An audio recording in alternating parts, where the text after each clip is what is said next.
This program features live coverage of an African safari and may include animal kills and carcasses. Viewer discretion is advised.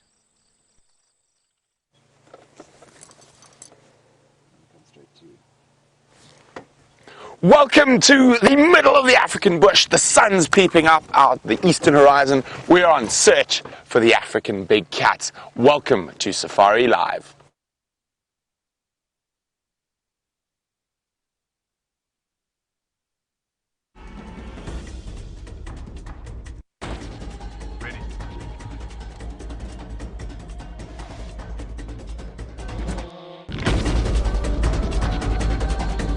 Standing by.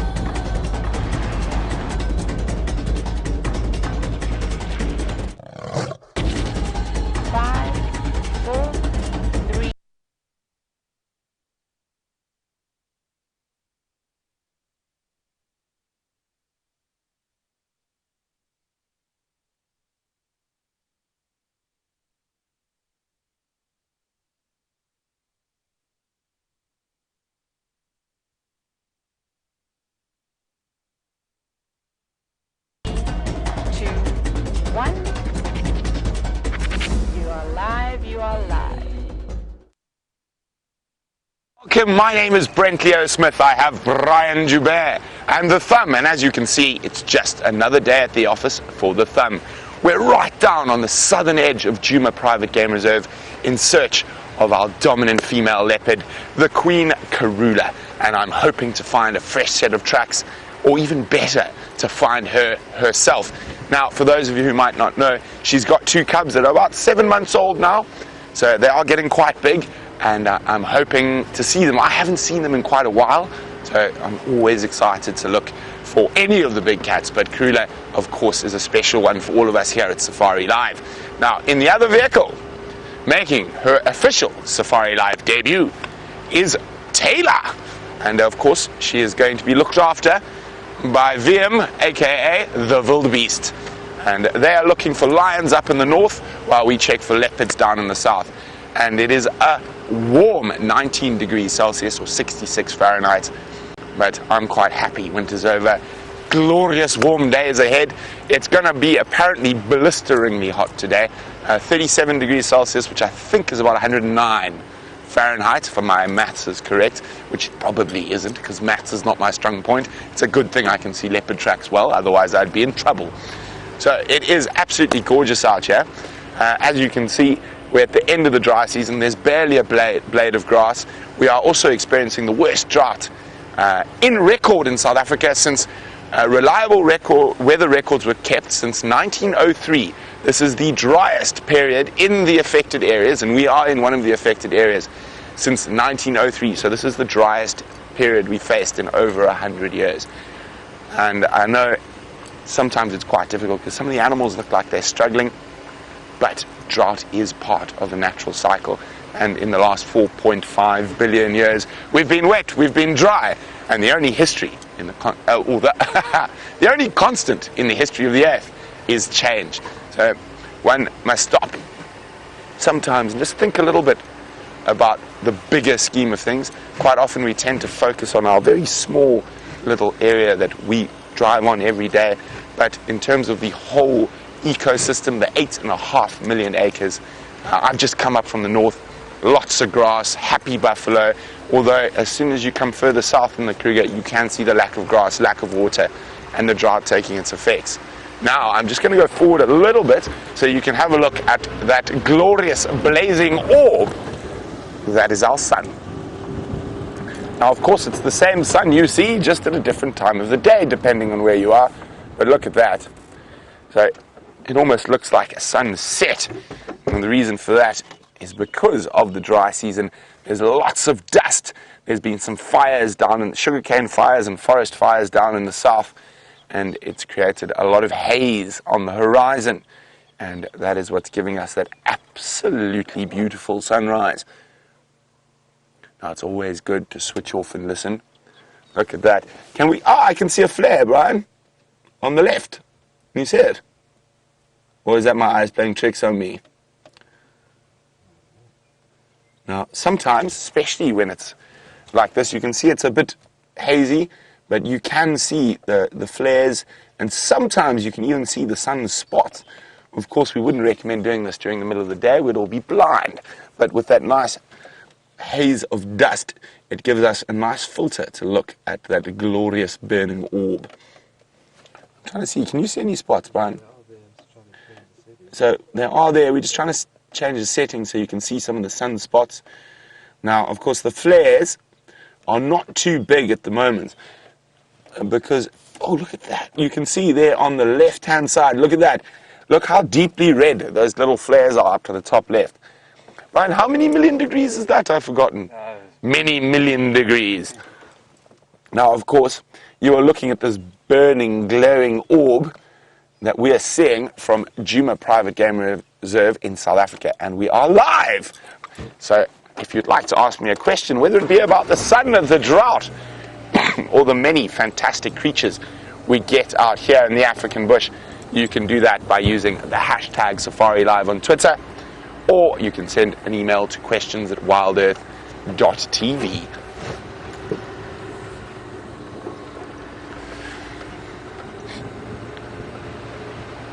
Now, as I said, it's Tayla's debut, so let's be nice to her. I'm sure you guys have got lots of questions for her, so let's go and say good morning to Tayla.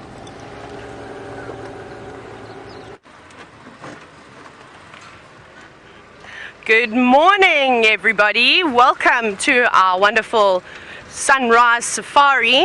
It's very warm here, and some of you may remember me from about a month ago. Well, my name is Tayla, and I'm one of the new presenters here now. And behind the cameras, we've got VM, so he's going to be helping me out, which is great. I've had to bribe him with coffee and chocolate just to help me get around the reserve this morning. And he said I'll get off the hook if I show him lions. So that's what we're going to be looking for this morning. I'm sure you're all excited. I know everybody's been asking lots and lots of questions about the Kudu Pride, who I don't know very much about. I haven't seen them before. So if anybody's got any helpful tips or can tell me a little bit about the Pride, I'd really appreciate little inside information. So if you're some new viewers and you're not sure how to get hold of us, you can hashtag Safari Live, or you can, if you want to send an email, you can send an email to questions@wildearth.tv. So also, I'm sure you want to get to know me a little bit better, so send in the questions and I'll happily answer them to the best of my ability. It's an early morning, and it's such a beautiful sunrise that I believe Brent has already shared with you. We can just see it peeping over now. At the moment, we can really have a nice gap, unfortunately. Let's see, how's that? Oh, it's just creeping in the distance through the thicket. But in no time, it'll be up and I'll have to take my jersey off. So at the moment, we're just bumbling around, checking a few roads just to see if there's any tracks of the lions coming out. I believe they've been giving everybody grey hairs, lots of footprints, but actually no lion activity. So we're going to head on a little bit further and just have a look here. Hang on, I see a few little footprints. Let me just have a look, just to make sure. Hyena. Okay, not what we're looking for.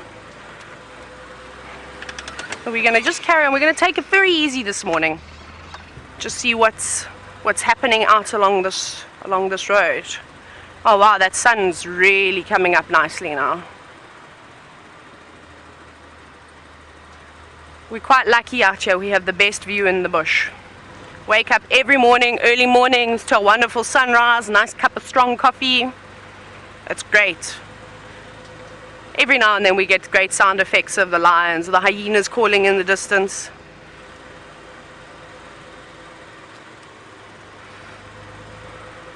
So I think while we're carrying on, having a look for any sign of a cat, a big cat, we're going to head on over to Steph and see what he's up to this morning. He's on the ground, I believe. So good luck, and I hope you find lots of small little creatures.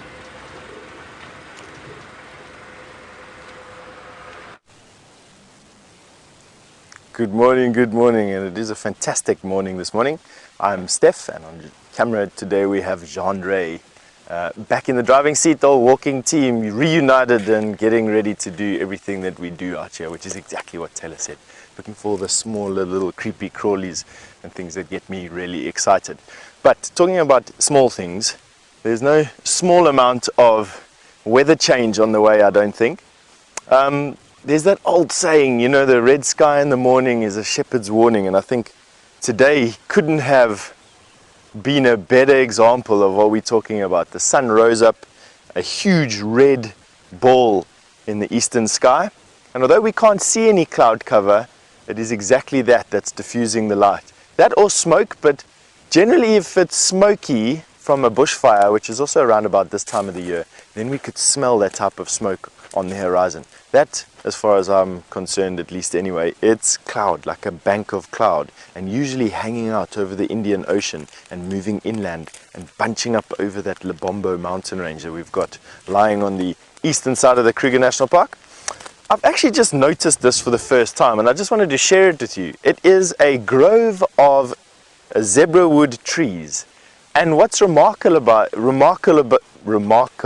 what's happening to me this morning, is that these trees here very, very rarely grow very large in the Kruger National Park, because elephant absolutely love them and smash them around and break them into tiny little sticks. And generally we've just got one or two examples of small live zebra woods over here. They do get quite big. The biggest ones I've seen are actually in the Manyeleti. They've got an enclosed, I suppose at some point it was, I don't know what they used it for, but they grow to about this size. But what's significant about this is that they're growing in this little thicket. This is a grove of zebrawood trees. We've got 1, 2, 3, 4, with the largest one being this one that the termite mound is growing around, and they are all still alive. They're not dead, which is fantastic. And on top of quarantine clearings, which I've never really noticed before, to be honest with you. Why I like the zebrawood is that it's an incredibly hard wood. You can see that even though I'm pulling around on this thing, there's not much movement going on. It's one of the densest, second densest woods that we have out here. Beautiful for carving patterns on, and gets its name from this. Its heartwood is black and its cambium layer is white, and you can see that very distinctive striped pattern that comes out there, looking very much like a zebra's coat. Used for wood carving, beautiful inlays.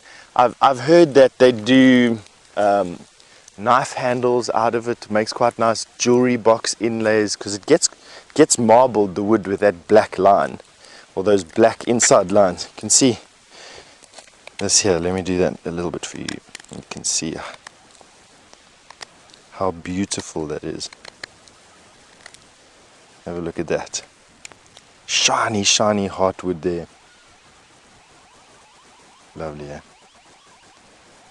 Alright. And that's my good mornings to you in this lovely, very rare zebrawood grove. And we're going to send you over to Brent, who's got an update for you.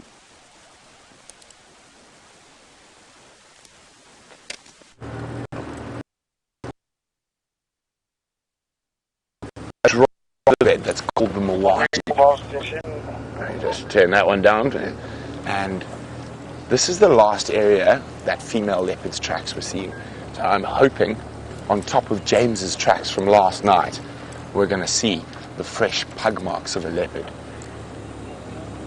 And half the fun about being on a live safari is, of course, the search for the animals.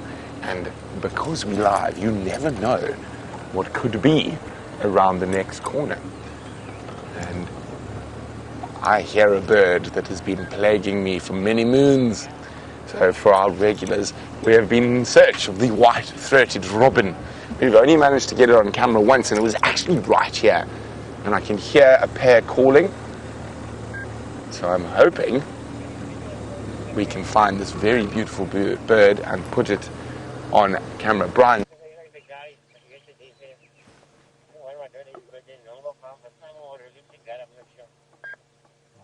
Where'd he go? I can hear him calling again. Okay, I've got him. So, oh no, that's a different one. Let's see if it is the white-throated. It is not. What is that? It's a very big beak. It's a black-collared barbet. Okay. Let me just see if I can spot that robin again. Can you hear him? Okay. If we come, there's the barbet. Well, let's have a quick look at the black-collared barbet. Still a very beautiful bird. And probably after fruit of the jackalberry in that tree. Now, if we come out, Brian,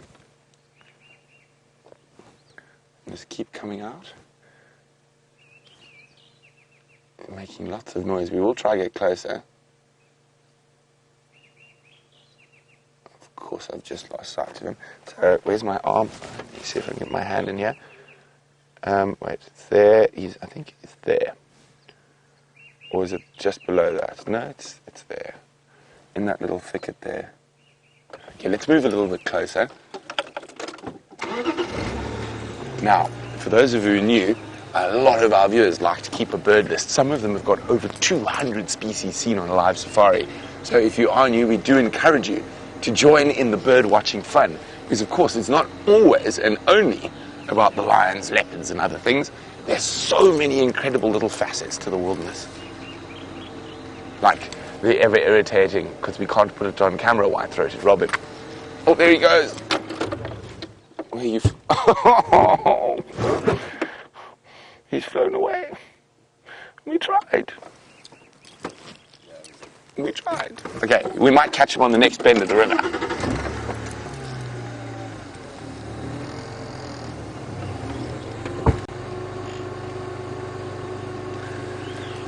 So this hunt for the white-throated robin got really serious before I went on leave last time.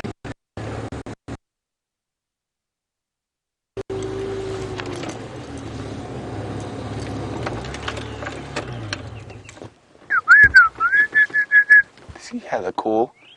Sounds like he's in that large knobthorn tree. What do you got there? That is called a wood gall or a wood rose, where an insect, or actually sometimes mistletoe, has grown or stuck and has caused the tree to produce a growth hormone called globulin. And that, however, is not a bird. Close.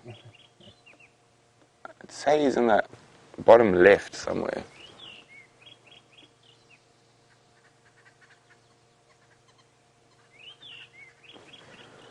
Maybe even a bit further. Okay, I know what to do, Brian. I have a plan.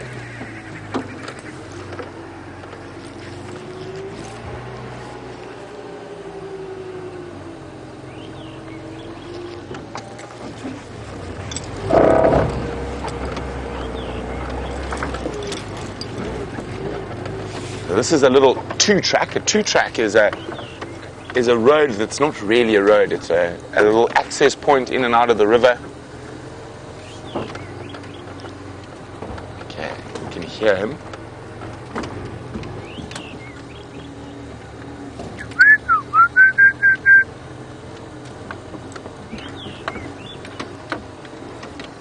Can you see him, Brian? He's so close!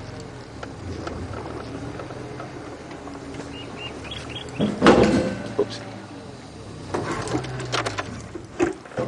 What's that there? Do I need to go back?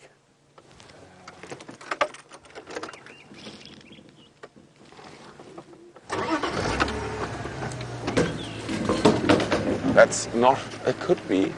I don't think it's a robin. So, yeah, you got it. Oh, what? That is a Karachani thrush. So, a beautiful bird, not one we see often, but not the one we're looking for. Sounds amazing. So, slightly different call to the white-throated robin, but a very beautiful call and a very beautiful bird. The robin has gone quiet.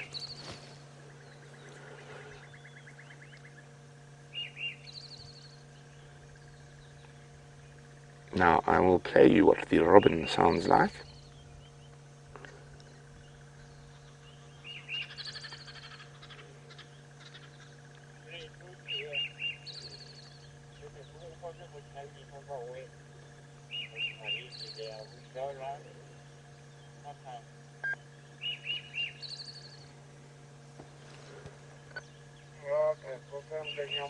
Such a pretty bird. The Karachani thrush. That could be a new bird species for a few of you. Let me know if it is, and let me know what your bird lists are on. And you can do that by emailing me questions at wildearth.tv or use the hashtag Safari Live on Twitter. The Karachani thrush. And if you're worried about spelling, it's Kurricane.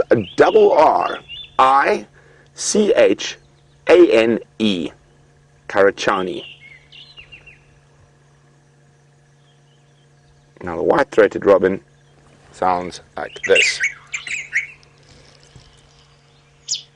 Now robins are great mimics.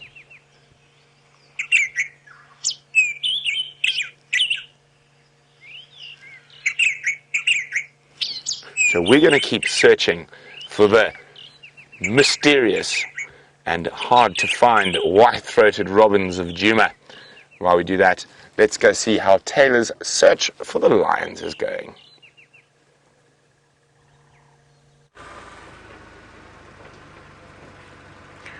Welcome back.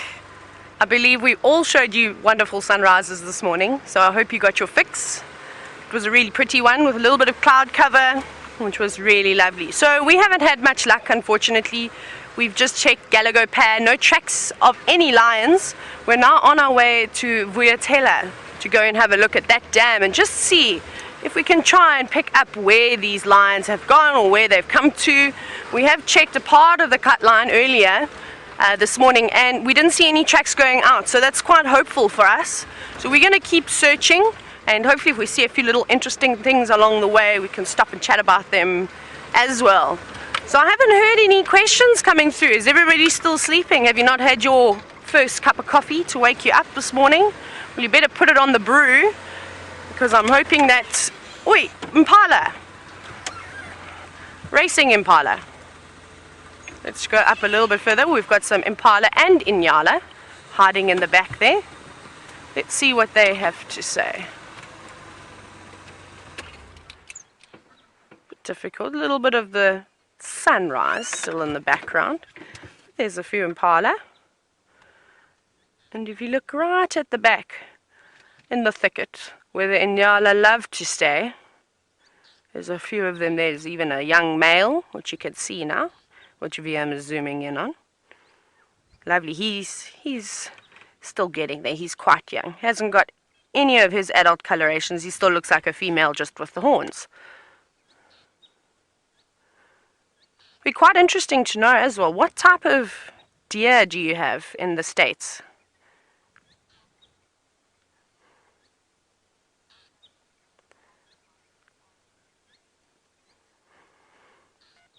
So little birdie just whispered into my ear now. Thank you, Raisa, for the warm welcoming.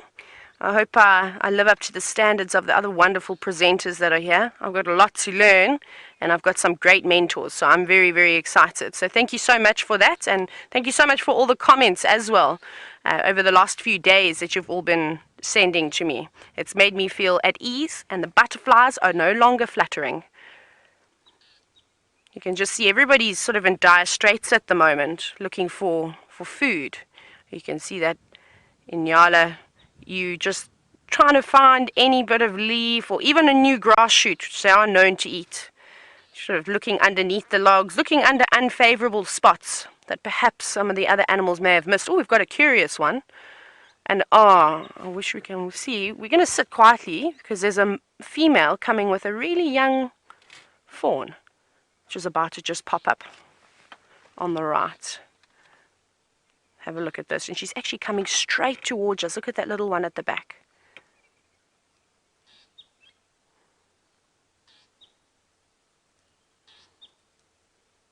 Look how carefully they put their feet when they step as well.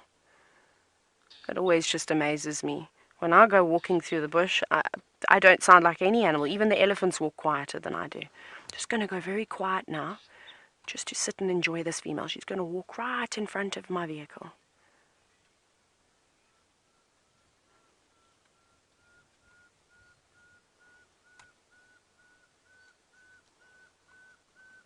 You should also be able to hear a pearl-spotted owlet if you turn the volume up. Hello, little one. It's okay. Mom is completely relaxed with us. And now the little one, looking slightly hesitant. There it is. It's okay. Fantastic. Quite a youngster. Sure, Mom's still going to be stashing this one occasionally in the thicket if she goes off to feed. But isn't that wonderful? You don't really know what we are yet. You're just trusting Mom.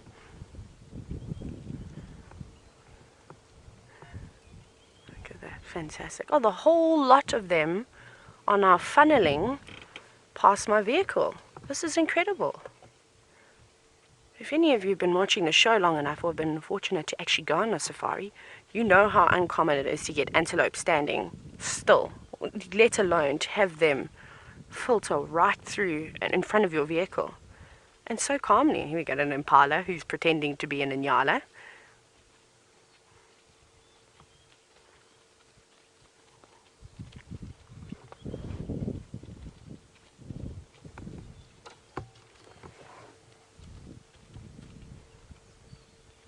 We're actually going to hang around just behind us.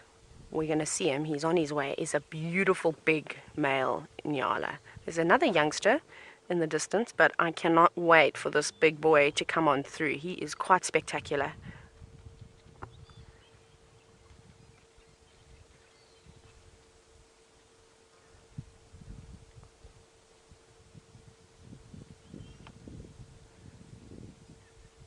Some of the bigger ewes coming through on the left now.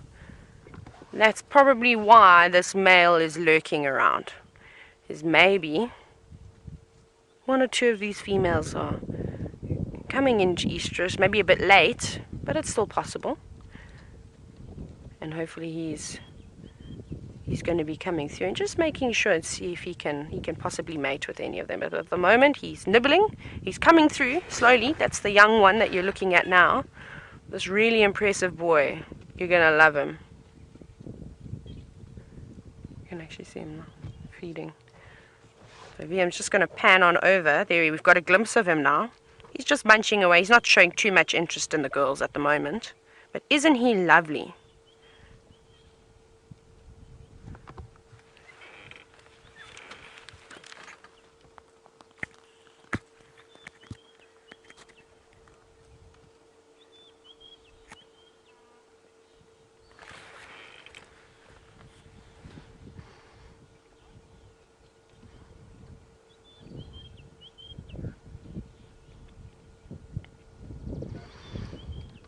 Cecilia, good morning.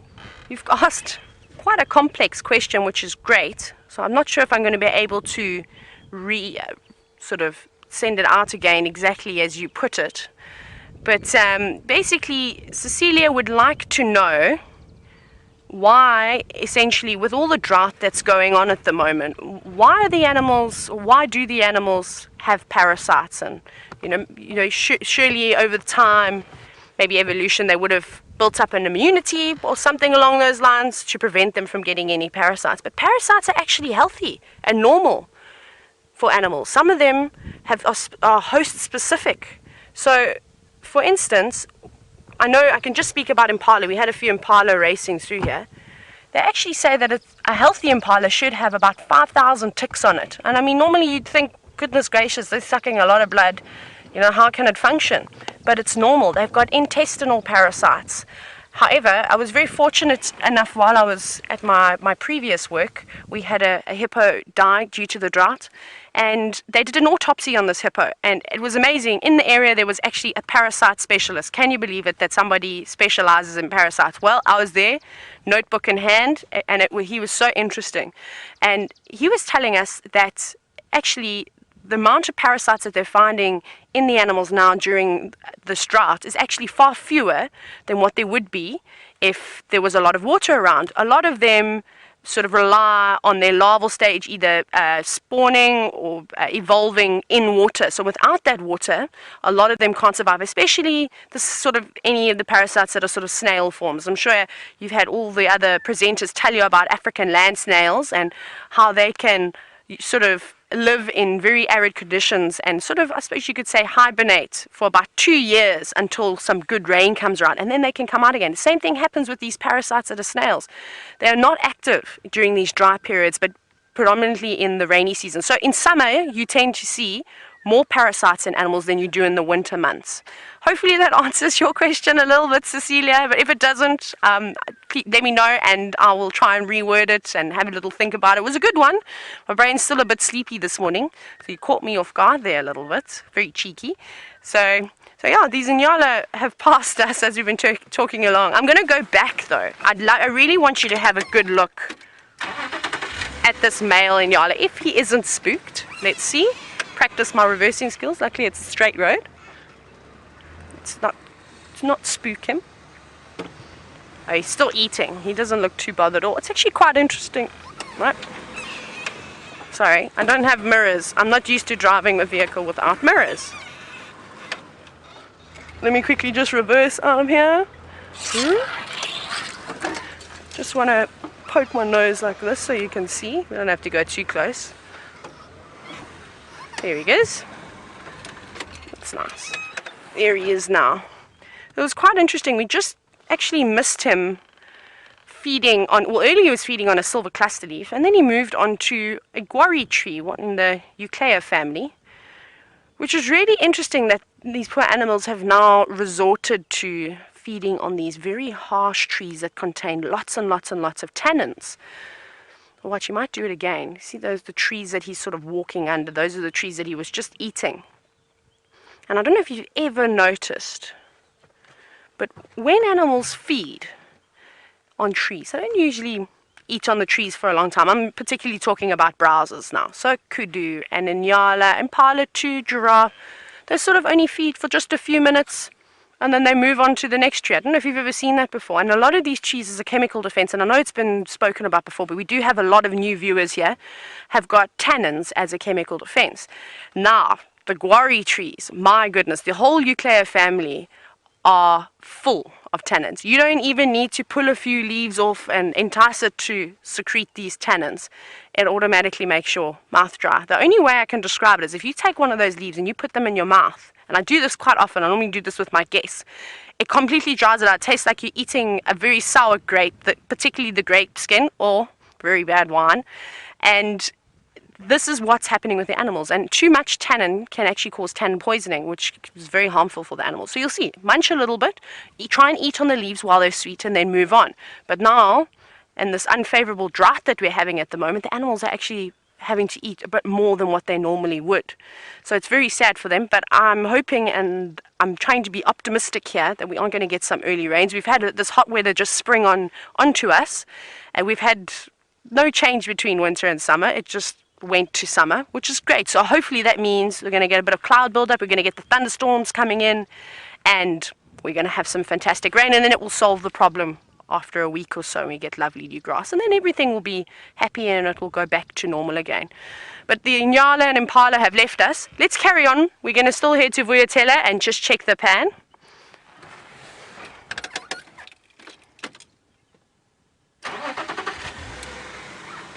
So, I don't know if any of you heard me earlier. I did sneak in what type of deer do you get in the States? And Lynn just told me that you get white-tailed deer. Lynn, I wonder if you could help me and elaborate a little bit more.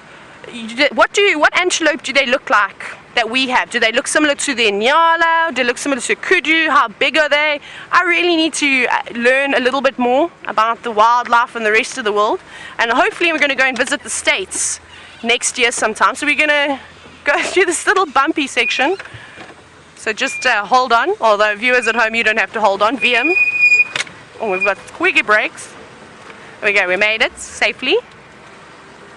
I actually think I remember coming through here on my interview drive, so I've still got to learn the property as we go along over the next few days. Hopefully it won't take me too long. I've had a little bit of practice of learning roads and things in the last few years.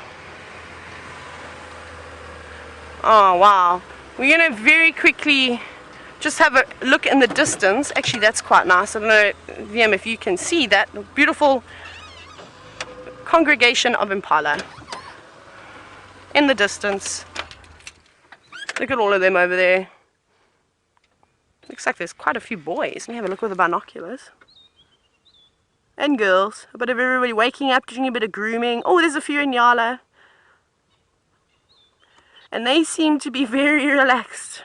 So I am now not optimistic about lions being in this area.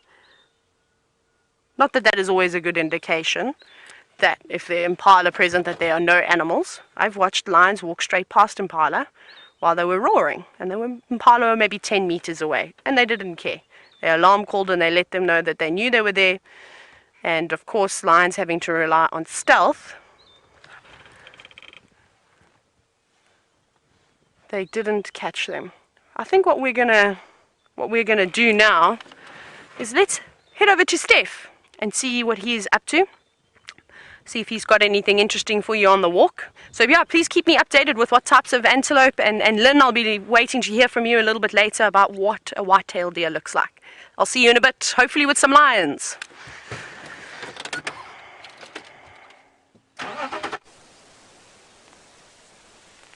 Yes, welcome back. We've been making our way slowly across quarantine. There's just such a lovely warm breeze blowing, and we've decided to come and have a look at a newcomer on the block. Someone who's just woken up from slumber is this particular knobthorn, and you can see how just absolutely covered in flower filaments this particular knobthorn is. She's just looking, he or she, I don't know which one this one is, we call it a she, she's just looking particularly splendid this morning. You can see all those little brown filaments are now opening up or bursting open with the flowers. And there's just a prime example of a beautiful pale yellow flower. Not being pollinated by anything just yet, anything in particular. I stopped at a knobthorn the other day and there were some butterflies that were pollinating these particular, let's have a look there quickly, Genre. I think there's two sunbirds in the, oh, no, don't worry. Genre is looking at me with angst and fear. These tiny little birds that flit around too fast are difficult to film. But they were pollinated by, one was a jewel beetle, there were some butterflies pollinating it, but no bees. And interestingly, I can't remember ever seeing bees on a knobthorn. I questioned James about it yesterday, and he also said he hasn't seen a single knobthorn with a bee on this year. Now, I don't know if bees pollinate acacia flowers, or if we're actually seeing a disturbance in the bee population around here. Now we've had no bees this winter around camp.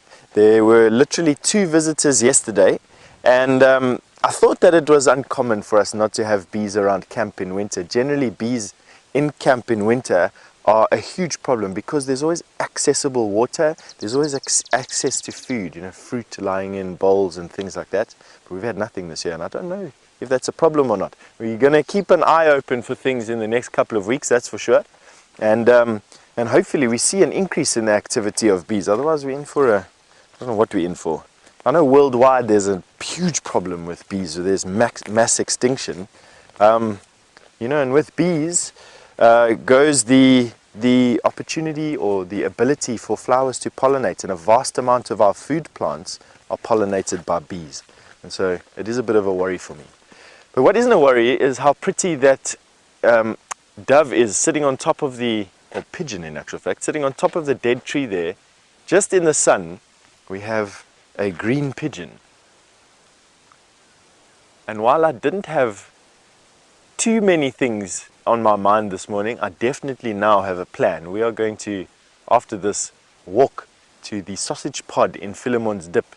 There we found a green pigeon nest the other day, and I want to see if they've managed to fledge a chick yet.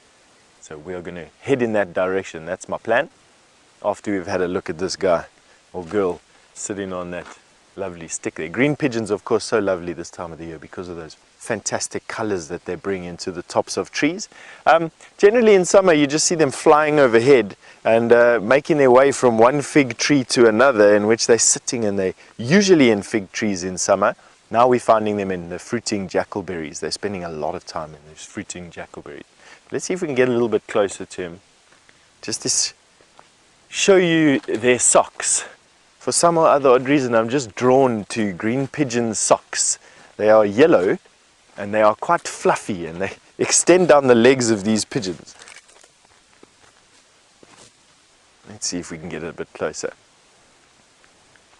She has seen us. You can see they're getting that, they wobble from side to side just before they take off. I think it's getting their legs underneath them to jump into the air. They're a fairly heavy pigeon, and so it requires a substantial jump into the air for that first flap. And they can only take off 1 or 2 times from the ground, that is, without having to then walk and climb up a tree to get some height.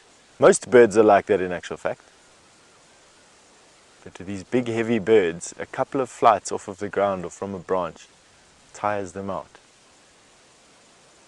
There you go. Let's see if we can get a little bit closer as well. It's always good to practice your sneaking techniques. Definitely seen us. Head down, watching us now. Let's see how close she'll let us come.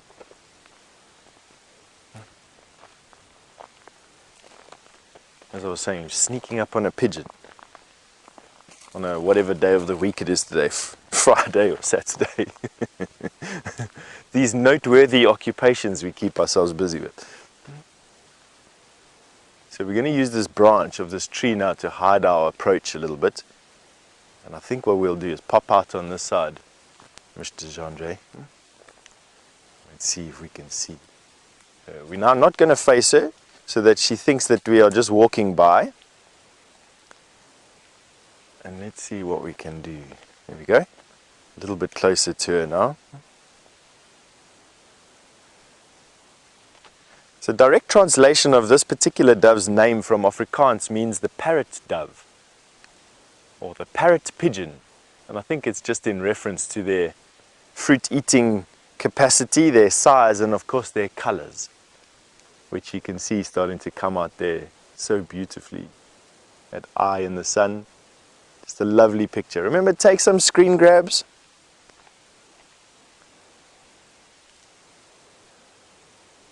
Ramos, you've just asked me if I can make the green pigeon call. Unfortunately not. They make this very soft cooing noise that sort of trills into the coo and then ends with a hoo at the end of it. So it's a trilling coo with a hoo at the end. I'm not even going to attempt that. So that's something for James and for Brent to try. For me, I am atrocious at anything musical. I can hardly even say my name properly without without making some or other type of sound issue. Alrighty, let's have a look from this side. Just with that blue sky behind that little bird, and with the sun shining on her eye at the moment.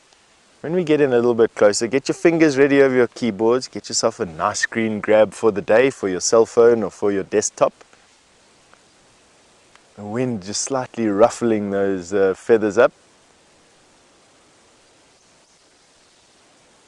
Just have a look at that. Isn't that just absolutely fantastic? Quite a robust bill, and that's for picking off those fruits and the skin of those fruits. There we go. That is the shot of the morning for you there. Boom. Lovely. All right. And on that note, and with this done, we're going to meet you at the nest site that we know of for these guys, and we'll see what we can get you on the way there as well. So off you go to Brent for an update.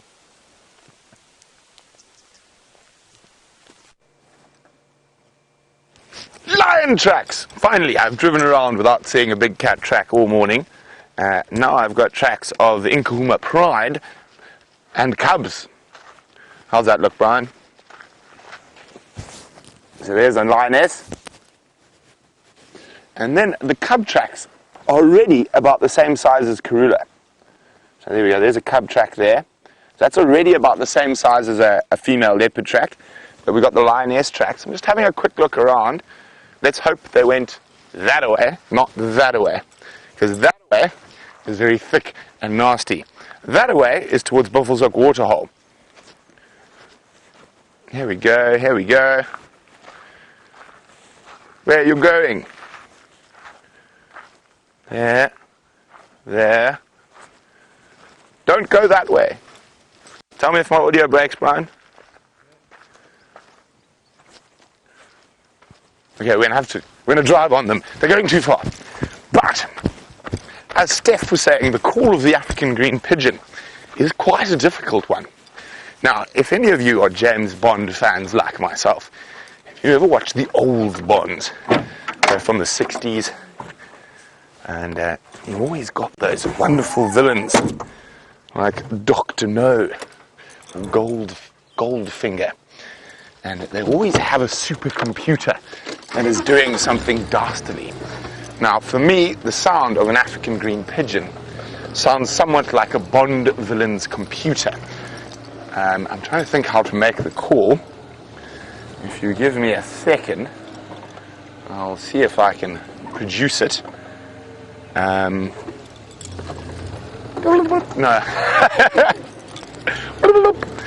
Actually, you know what? One has technology, one should use technology.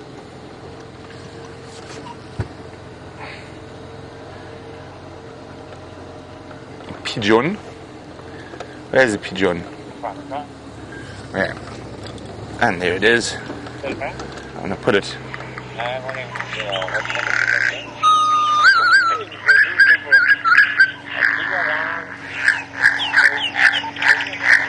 You can just see that evil Bond computer.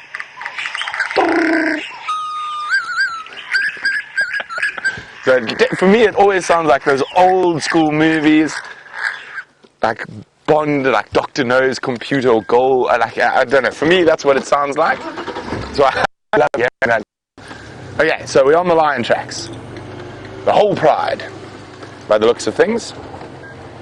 We're just hoping they didn't go in here. So on a bit of hard ground.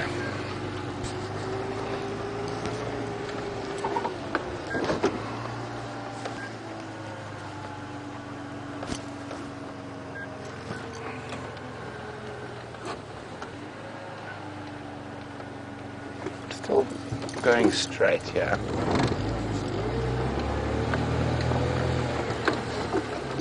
And there's nothing here. So keep a lookout for that side for me there, Brian, if you just even see the hint of a track. Let's have a look on the side here. Okay, so I'm going to jump off the vehicle, try to figure out exactly where these tracks are going. And I'll try not to be a nefarious Bond villain today, but while we do that, let's go over to the biggest land mammal alive.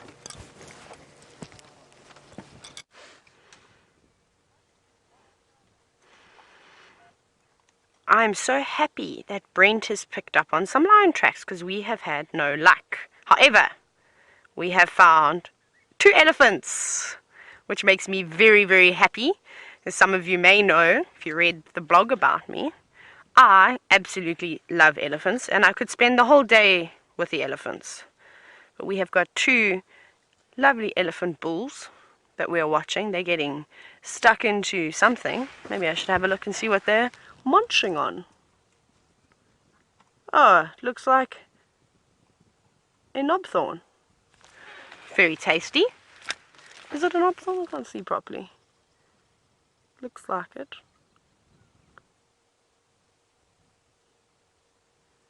Just incredible how tough and hard the skin is on the elephants, that the thorns don't even bother them. I mean, you can really see there's some nasty thorns on that tree. And they're just happily munching away. Looks like they've either pushed it over or it was pushed over. We've got a few logs that are obstructing our view at the moment.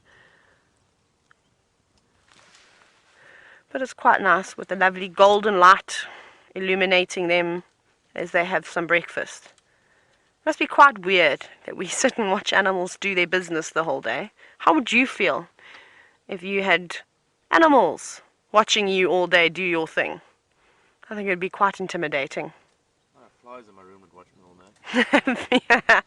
VM says that the flies watch him all the time, and VM, I bet that those flies have got some stories to tell.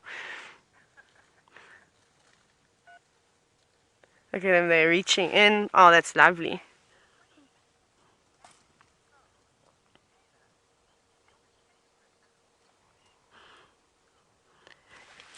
Good morning, Yankees girl. So you've just asked me what my favorite animal in the bush is, and we're looking at it. Elephants. I love big breeding herds of elephants. They're possibly my favorite. However, these 2 young bulls will suffice. They are fantastic just to watch them. They're so intelligent, especially when you're watching the herds. It's pretty spectacular how you can almost see human characteristics, I suppose. And this one is now moving into some thicker vegetation. Hopefully he's going to pop out. I'm sure they've eaten quite a bit. Let's try and go forward just a little bit. Maybe we get another little glimpse. We've just got a guarri tree in the way. We're just going to head round, just see if we can't see his head poking out through the other side. Now he's turned the other way. Typical. Hello, elephants. And they're so relaxed. It's like they don't even care that we are here. Let's poke our nose. They're now playing hide and seek. It's now spot the elephant. I don't know. Let's see. Let's see if they seem to be coming this way. So hopefully their next move is going to be towards us. So you can really see how big these animals are. The one that we're looking at the moment, we're sort of watching him eat. He's relatively old. I don't think he's quite mating with any of the females just yet. He looks to be maybe in his late 20s. So he's still got a little bit of growing to do. There's quite a few, I'm sure, big bulls in this area that he's going to be battling it out for. And the one just behind him is slightly younger, not quite as big in body size, though it's quite difficult to make it out through all the different trees. He's very well camouflaged. It's another thing that you learn when you're out in the bush. You don't think that such a big animal could camouflage so well.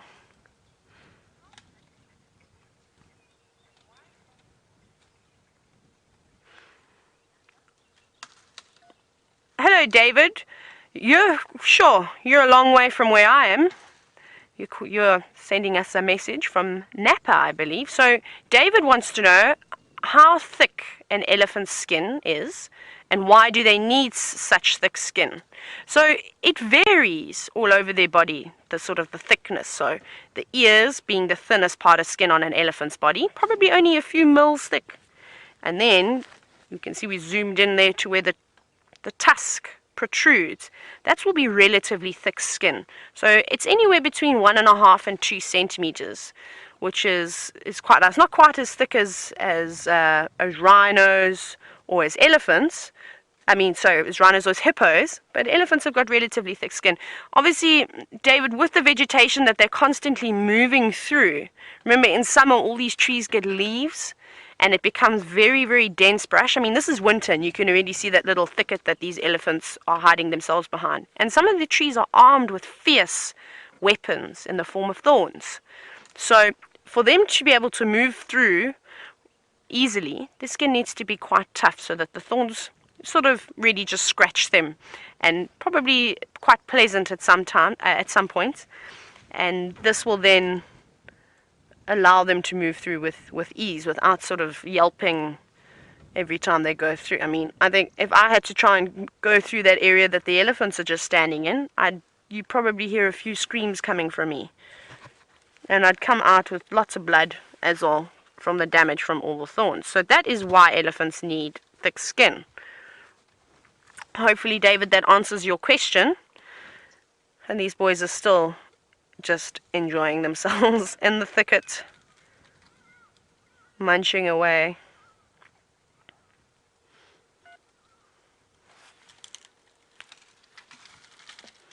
Oh, we've got a little bit of movement. Oh, maybe he's just realized we're here. Oh, wow.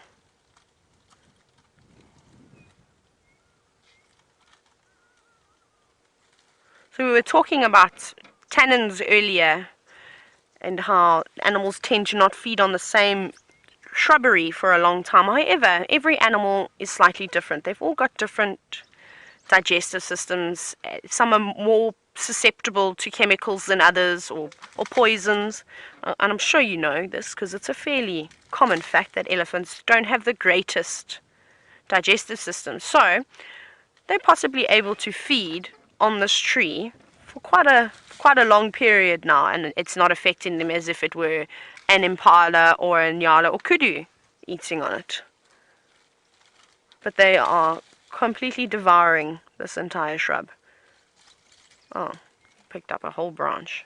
You can just see the movement of the branch at the back. And what he's most likely going to do now is he's gone, I've had enough of the leaves, give me some of the bark. And he's popped it in his mouth. And it's quite interesting how he'll corkscrew and twist that entire branch in his mouth. You can see him pulling away at the bark there. And that will actually take out the outer layer of the bark. And he's actually going for the layer just inside that, the cambium layer, which is the layer that nutrients are transported from the roots towards the leaves. So you can imagine it'd be quite juicy. And with there not being too much water around, I'm sure they enjoy that nice little snack.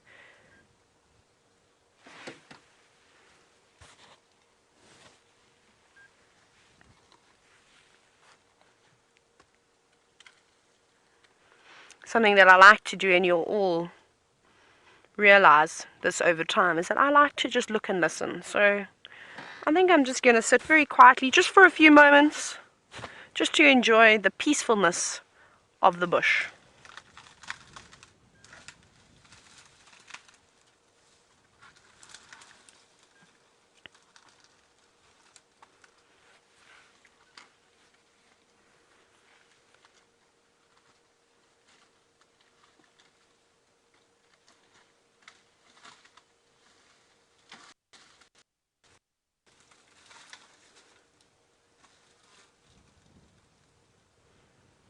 I hope you can hear all the crushing and cracking that I'm able to hear so well with these elephants right next to us. That's quite amazing. And often when you're walking, which is what Steph is doing, this is one of the things you'll probably be looking out for, is not to bump into some elephants that are feeding, or buffalo walking through the leaf litter. So it's very important to listen when you're out in the bush. You'll be surprised as to what just standing quietly for a moment will be able to tell you.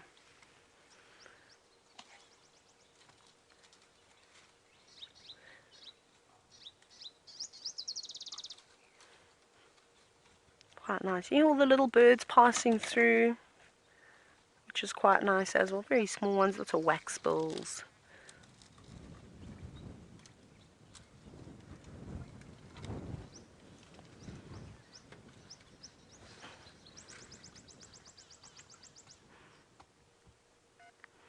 Good morning, Nathan. So you have asked, do I have any other good elephant stories that I've experienced in the past? Yes, I do. That's why they're my favorite animal.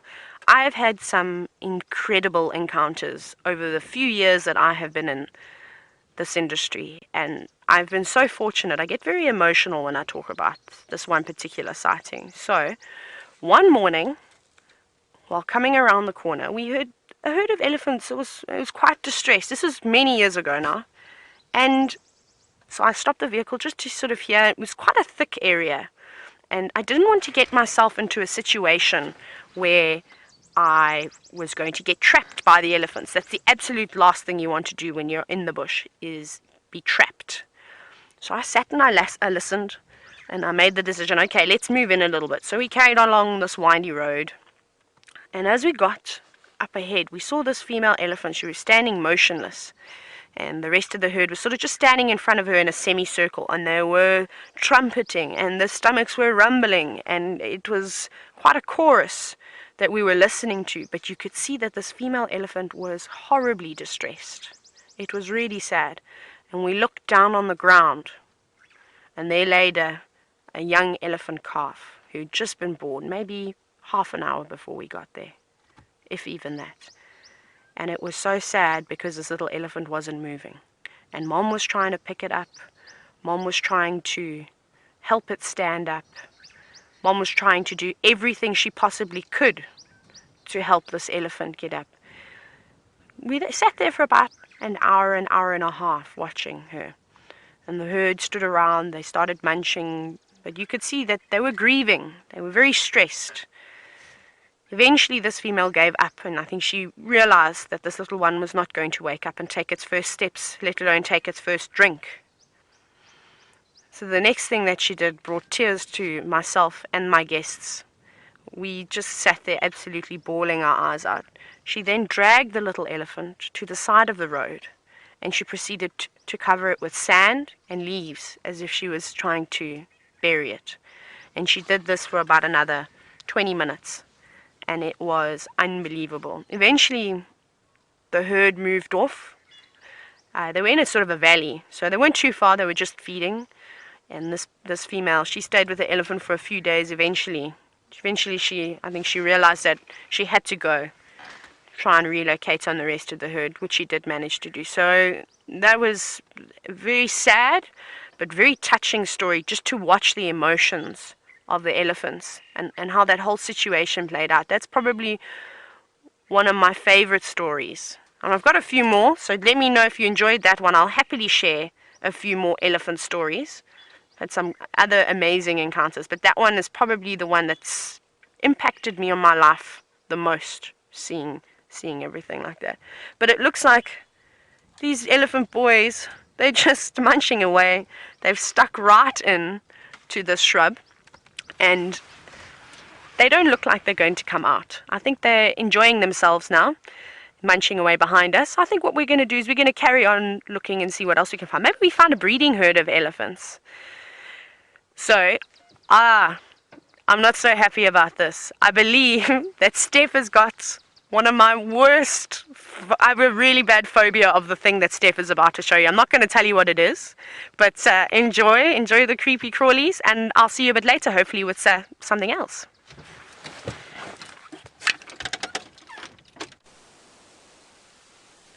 Tayla should never, ever, ever let a bunch of naughty men in a camp know that she is scared of spiders, especially here in the bush, because now it's going to be a never-ending source of amusement to tease her. But what you're having a look at here is just quite an epic story. That is a flat wall spider, non-venomous, but just have a look at that camouflage. And she has caught one of the most deadly insects of them all, the praying mantis.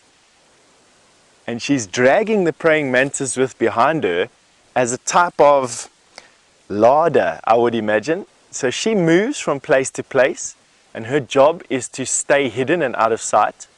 But what she won't do is she won't let go of a prize kill like this. So she spun it into a web of silk, and then she's carrying her dinner with her where she moves to from place to place. We caught her on the sunny side of this tree, and she's just busy getting warm this morning. That's why she hasn't run away from us just yet. But one of the most camouflaged spiders. Flat wall spider. And just have a look at that. And of course, carrying around her praying mantis dinner.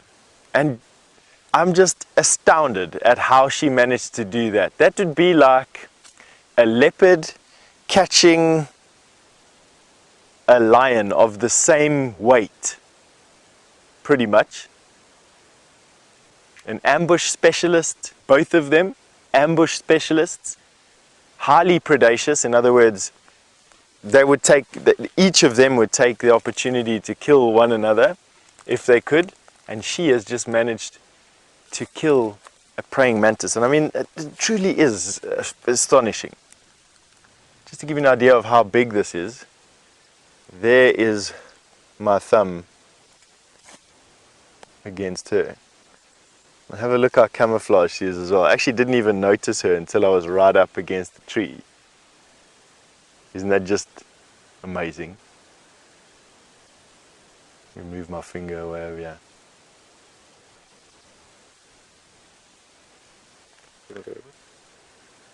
So you can just see that size difference. Okay, we're battling this morning with young Jandre. He hasn't had his breakfast. The reason why I actually came and put my face against this particular tree was because this is the sausage pod in Philemon's Dip, and I like giving this sausage pod a hug. He's a lonely sausage pod. He's the only sausage pod that grows in the bush here in Djuma that we can find. Outside of the camp, there are many sausage pods inside Djuma, and I think that is exactly why he is here. But additionally to what we've just shown you, and why we actually came here, was we located that green pigeon's nest. It is above my head now, and it looks like a collection of sticks. We're just going to find it a little bit. It's going to take us a second or two. Jandre is obviously just looking at a big red blob. And there you go. That is a green pigeon's nest, everybody. And it is complete at that. Doesn't look like much, eh? And that's because doves and pigeons tend to make the most useless nests that I have ever come across. It is just literally a collection of sticks and on a platform. They then lay a clutch of eggs on that and then incubate their eggs. And then not many of them hatch. A lot of them actually fall out of the tree in wind. I'm actually going to see if there's anything in there. If I can see anything in there. The parents are not around at the moment.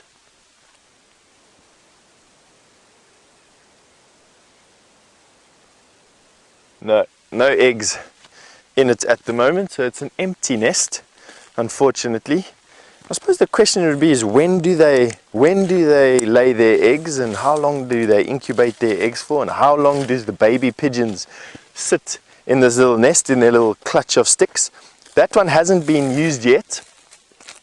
Doves and pigeons, having their large robust size, also defecates a lot, and so the outside edges of a dove's nest always tend to be sort of glued together with this excrement and guano that the birds excrete the whole time. And that one doesn't look like it's been used just yet. Have a look at this lonely sausage pod tree. That's why we walked up there. One is to come and have a look at the green pigeon's nest. The next was to get close up just to give it a good handshake and a little bit of a hug, if I must be honest. I like hugging these trees. And then we found that flat wall spider with her praying mantis prize. Isn't that amazing? I find that quite nice. In Philemon's dip this morning. Our plan now is around the corner from here, there's a jackalberry that is full of fruit. And last week we had the surprise of watching a troop of vervet monkeys busy feeding in the tree and dropping bits and pieces of husk. And there was a grey duiker that was underneath the tree busy eating those husks. And that's exactly what I want to go and see right now. Is the tree still in fruit? What visitors are going to be there today? And could we on foot approach something in that vicinity and share it on foot with you? There's an owl busy calling behind me. Lovely morning this morning. Anyway, while we get to our jackalberry tree, we're going to send you over to Brent for an update.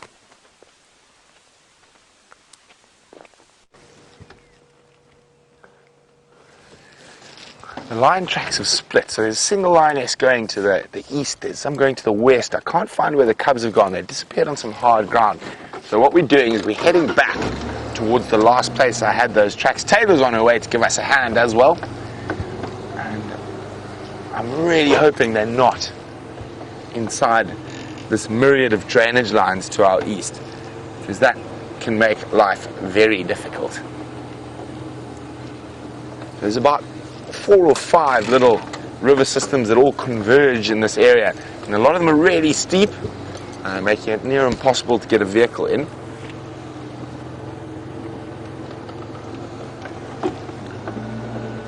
So it's already really white, the light, and sometimes it can make spotting things a little bit more difficult. Now, of course, what I'm looking for is the belly of a lion, so that white just to stick out at me, or a slight bit of movement, a flick of the tail, flick of an ear.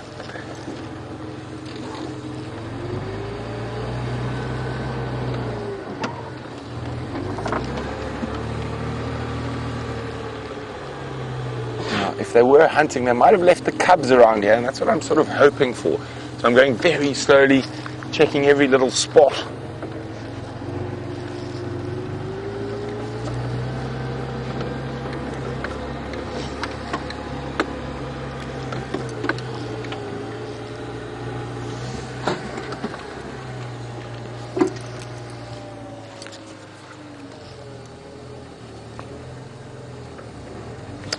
Wishful thinking, I think. But remember, we are live, so while I'm in search of lions, you can ask me questions about lions. You can do that by using the hashtag Safari Live on Twitter. or you can send an email to questions@wildearth.tv. So the last lion track we had was around here. And I could smell some relatively fresh leavings of a lion. Where did I stop, Brian? It was up here, hey? About here, I think. No, a little bit further. Because I had the most fresh track that I could see. Let's have a look here. It was over here. There we go, I can see where I climbed back to the car. Let me just have another look at that track. I got a direction, so I didn't check too carefully. So we're going to check carefully now. Hopefully with this camera, you're going to be able to see what I'm looking at.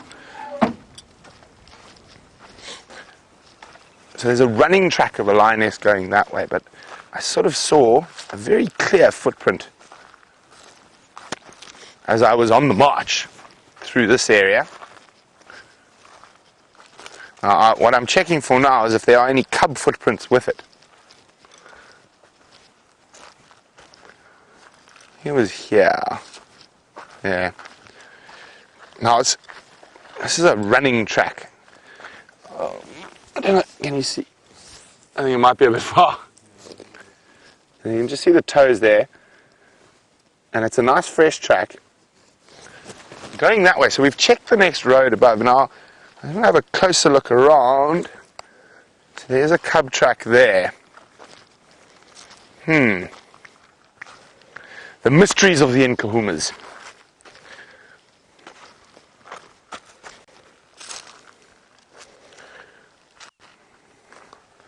Some particularly hard ground around here, which is making it a little bit more difficult. Now, almost what I'm really hoping for is while we stop and walk and look at footprints, but there's only one lioness track, one cub track.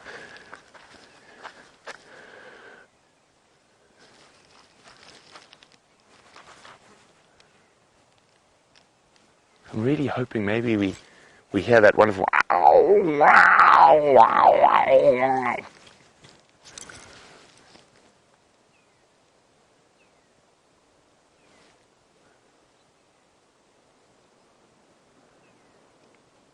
There's quite a strong wind around.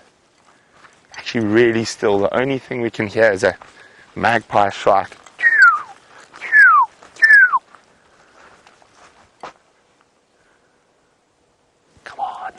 Make a noise.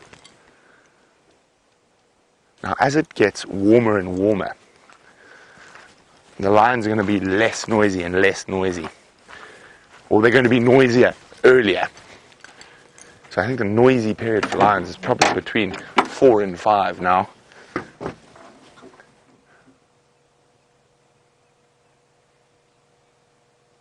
In the distance we can hear a red-crested koran.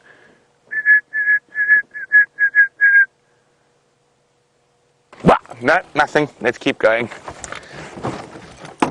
Now, we're about to come up to a junction. And of course, it's just another day at the office for the thumb. So, I think the thumb is being lazy so far this morning.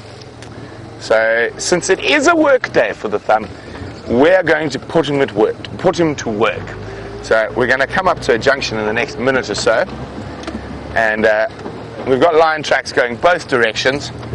So we're going to let the thumb decide which way to go. I hope the thumb's got his thinking cap on and it's thinking about lions. Okay, thumb. Are you ready, thumb? There's the thumb. Now I'm watching in my monitor. You see he's all business-like today. He's got the tie on. Thumb? Which way? Let me watch my monitor. Oh, the thumb says to the right. Now, we've actually got a 3-way turn, thumb. Oh, sorry, I parked badly for the thumb to see.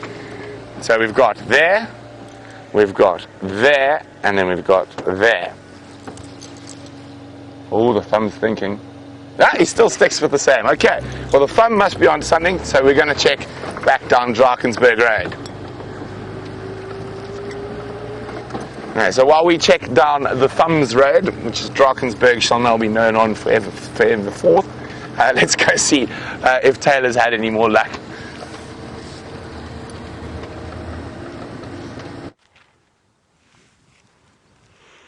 Radio. So, I know we're looking at something on the ground, which is something different. And it's a very special creature, and I'm not going to tell you what it is. So we're going to have a little bit of a quiz this morning. So excuse me waving my stick around. I like to talk with my hands. So Viem's zooming in now on this beautiful track here. I'm not going to tell you just yet, so have a good look at it. And I'll be very, very impressed if anybody can get this one, because this one's quite a difficult one. I'll give you a clue though, it's an elusive creature. We don't see too many of them. We often just see the signs that they've been scurrying through. So that's all of the clues that I'm giving you. And let's see who can get it. But I don't know if you can see nicely what it is. Does it look like a handprint? Does it look like a footprint? What do you think? So the one I've given you, you're very lucky. It should be a dead giveaway because it's a very clear track. You've got a front foot and a back foot, which is quite nice. So I'll give you a clue. This is the front foot, and here's a part of the back foot over here. You can see the front feet much larger than the back. So that's my clue to you, and let's see if you can get it. I'm going to hop in the vehicle very quickly, so please excuse me while I get my wires. I've got my stick with me too. Oh, there we go. Need to get longer legs. I've got to get plugged in so I can hear if anybody gets the answer correct. And I'm in. Right, we're going to carry on. We're going to go help Brent.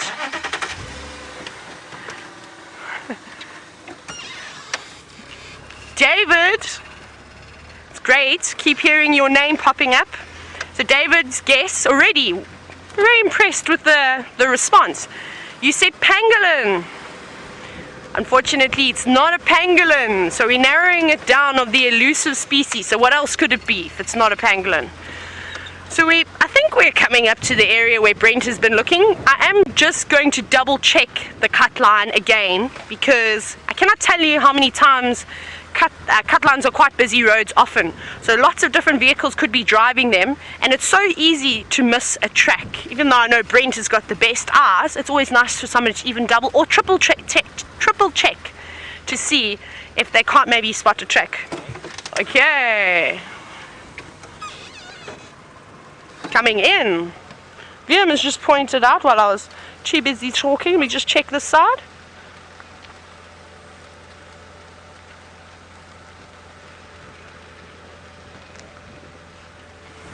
Liam's just said he had a line track. I can't really see.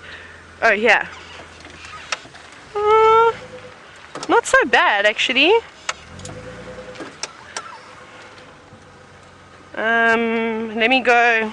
Sorry, I'm still working out. Okay.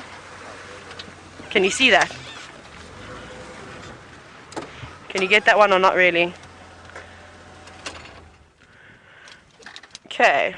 So we've got a male lion track, it looks like it, coming in, which is good, but sort of going a little bit more west.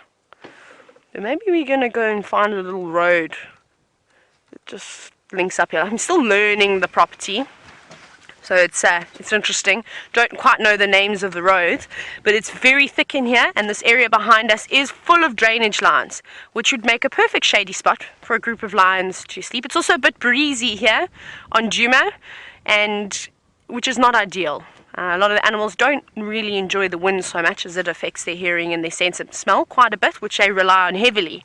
So possibly this is from last night, and this male has maybe come in and gone and had a little snooze on one of these drainage lines. We're going to do a few loops around and just have a look and see if we can pick up anything else. It's hard to tell exactly how fresh these tracks are because it is a busy road. There is a lot of sand and things that have been kicked up by the various vehicles, but it looks a little bit promising. So let's carry on. I'm going to let Brent know as well at some point.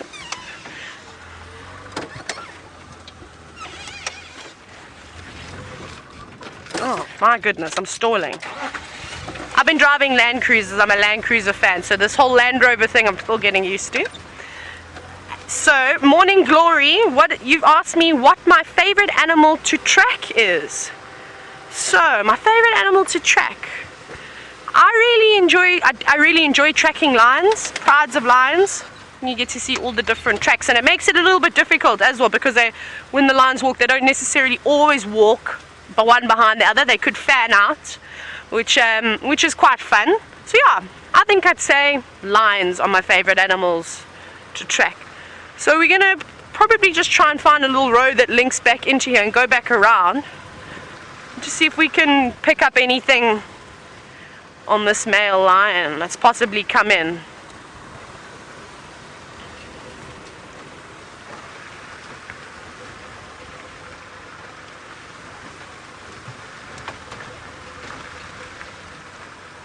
So I've been working with a tracker for the past year and a half, which has been fantastic and made my life very, very easy. So I think what we're going to do now is I'm possibly going to jump off the vehicle, actually just have a little look-see and see if we can see where those male lion tracks go. I'm going to send you over to Steph, where he's birding like crazy. Enjoy.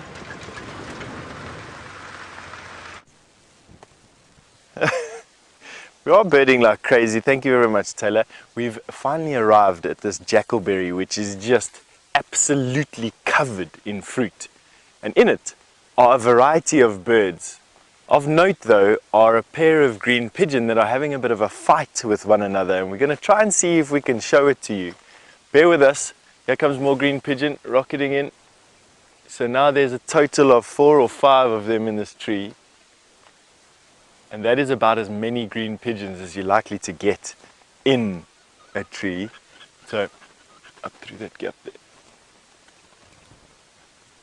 So, it's a bit difficult, just bear with us for a little bit. Let's see if we can get... So, there.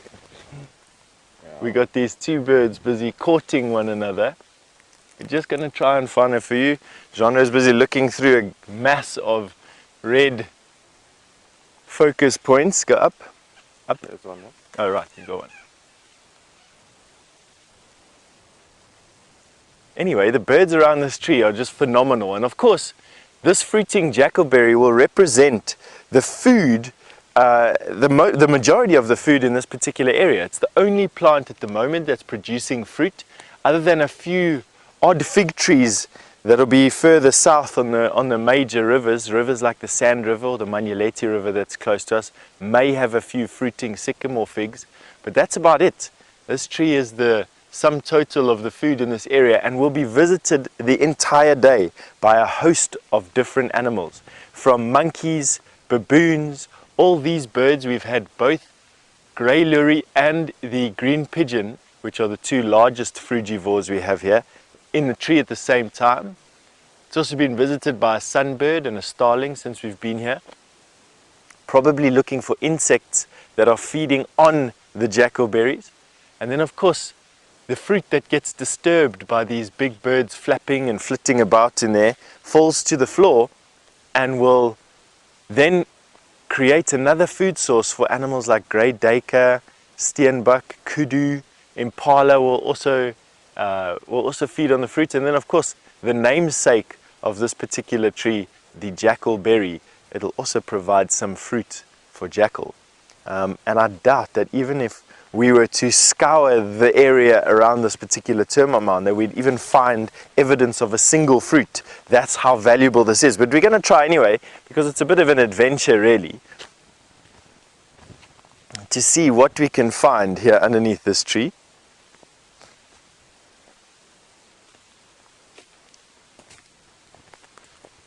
So Terry, all the way from Oklahoma, good morning Terry, you wanted to know, if nothing fruits in winter, what do the monkeys and the birds eat then? The nice thing to tell you, Terry, is that Mother Nature is such a fantastic thing, and although dormant, there's always something to eat in the bush. So fig trees do not have a season. You'll find that fig trees will fruit throughout the year and provide the frugivores, or the animals that rely on fruit, with their food source and their necessary food source for the entire dry season or winter. Coupled to that, you have aloes. So as soon as it gets to its driest, and I'm talking about June, July, somewhere around there, the aloes fruit. And of course the aloes, with all their abundant nectar, attract a lot of frugivores. They'll eat the flowers for the nectar, and then also you get the nectivores, the sunbirds, and a variety of insects that come and just live on top of the aloes. Then you get your euphorbias flowering. Now, euphorbias don't occur a lot here, but you do get a lot of euphorbias. And then after that, you'll start to get the knobthorns, the flowers we looked at earlier this morning, these jackalberries, and from the jackalberries, life just flourishes. From here we get knobthorns and shambok pods and I'm trying to think of the tree wisterias, and all of that. From there to tambuetis, everything starts now. So these trees literally represent the last little bit of food that's around before the spring abundance happens. And because of that, literally this tree is almost de-leafed with the amount of jackalberries that are on it. Just have a look. I'm sure Jean will be able to focus through here just now. Above my head here, there's this awesome collection of fruit. I don't enjoy it too much, to be honest with you. The fruit has got this sort of very stringy, bready taste to it with lots of fibers inside it. So for me, not such a fantastic fruit to eat, although we can quite happily eat it. It also ferments incredibly well and makes a nice beer. I've never tasted it before, I'm just told that it makes a nice beer. And of course, distilling it in a type of moonshine is also possible.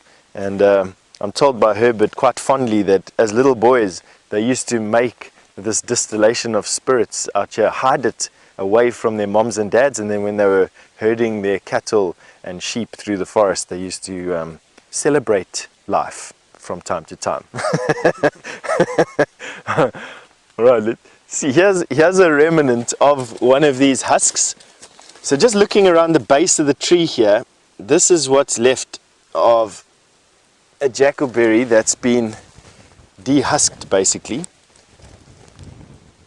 So you can see that the fruit was taken out of the shell, and then the shell was actually not eaten either. Now this would have been crunched through probably by a duiker or by a monkey. Monkeys peel off portions of the fruit. The messy feeders, and they need to be messy feeders, they have the ability and the agility to climb into the top boughs of a tree, and by being messy feeders, they drop a lot of fruit on the floor that they don't eat, and bits and pieces of fruit. They almost glut, and as they're glutting, they're raining down food onto the forest floor below us, and that's where all the other little animals come and get their sustenance from.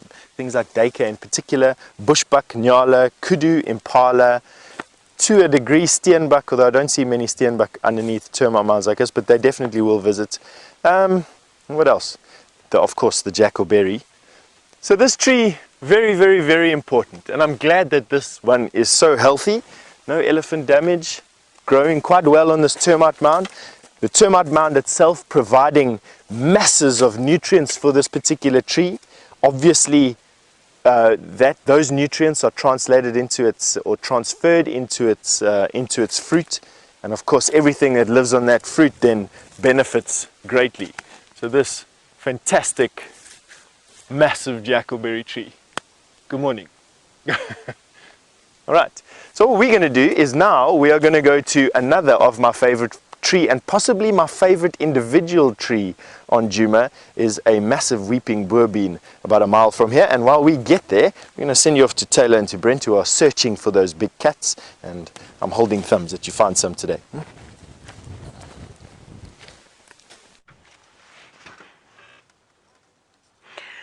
Welcome back again. Steph is having lots of fun with the trees this morning and the birds, which is quite exciting. And it sounds like he's actually having a bit more luck than we are. We had just got footprints. So we had a track, or 2 tracks coming through from the north, coming down sort of in a southwesterly direction. It looked like a male lion track. It's quite difficult to establish how fresh those tracks are, just because I know it's a very busy road and it could have been many vehicles that could have either put a lot of dust on the track and maybe hiding how fresh the track is, or it could be an older track. The sand is quite soft as well. So we're just checking on a fire break just to see if we can't pick up anything that's crossing in front of us. So we're taking a very, very slow bumble through here. Lots of little drainage lines coming through here once again. It's nice to sort of keep out of the wind, keep out of the heat of the day. So we're just gonna keep checking and just see if we can't pick up on any more tracks. So how's that quiz going? Has anybody got any answers for me?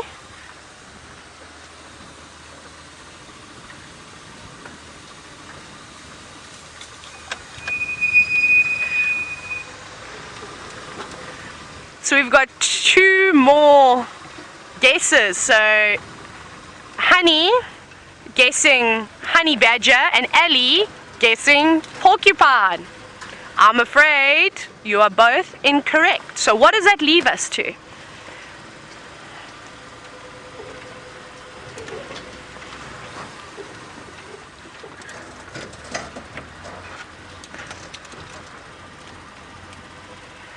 Congratulations, Nemo, Liz, Raisa, and everybody else who got the answer correct. Aardvark, that's what we were looking at. It looked to be a fairly large aardvark too. I presume it was a male. He had massive tracks, and I don't know if you know this, but an aardvark can get up to about 60 kilograms. It's huge, really massive. We've just changing around here. We're gonna head down this one. We haven't seen anything crossing over, but I know lions tend to jump over roads. I'm telling you they do that. They like to give us presenters and guides a hard time when trying to track the animals. So I'm pretty sure they either do that or they wipe their footprints out as they walk around. So we haven't seen anything coming over, which is making me feel like that track is maybe a little bit older than what I initially thought, which is not a problem. It's always good just to recheck and do loops, because you never know, maybe an animal that was sleeping in a drainage line decides to come out now and move to a new spot of shade or something along those lines. So it's always good. I've driven roads many times where I've done it 3 or 4 times, and on the 4th time, voila, a lion or whichever animal it may have been that I was looking for. We're going to just take a little bumble around here. I'm going to be making VM lots of coffee. Milo, he prefers Milo, for helping me out today. He's been fantastic. So a little shout out to VM.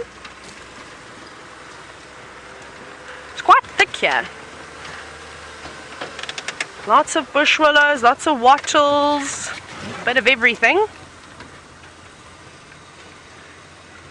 Just always looking into the distance, always good to scan around. And a trick that I learnt, for those of you who ever have the opportunity to come on safari and you're looking around, so obviously we read books from left to right. So our brain is very used to panning from left to right. So what I like to do is try something different, especially when I'm walking, is do the opposite. Start from the right and look left. And because it's something new, I find that my brain tends to pick up things a lot quicker, which is quite nice. It's just something to think about, something that I picked up from a few mentors.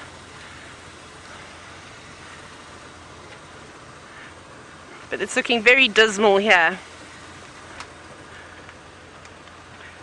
Very dry. Oh, there's a few sprouts of green grass, which is actually not so bad. Oh, some wonderful mud wallows, which I'm sure will be filled with animals as the rains hopefully come along. You can see these will be nice. Have a few buffalo in them, or maybe even I'm sure they had a few hippos in them, unfortunately, when the rest of the dams are all drying up. So we're not having too much luck at the moment. I think we're going to carry on, and please keep your fingers crossed back at home. I'd really like to see some cats. I really want to find out what's going on within Kahumas, and I'd really like to see a Birmingham for the first time. I've never seen, I've always only heard of these lions. So like I said as well, if you've got any useful information that I can use, please send them in. You can either hashtag Safari Live or questions@wildearth.tv. And for now, I'm going to love you and leave you for a little bit. Let's see if Brent has got anything. I know he's been off the vehicle for a little bit, so hopefully he's got a lovely fluffy cat for you. I'll see you later.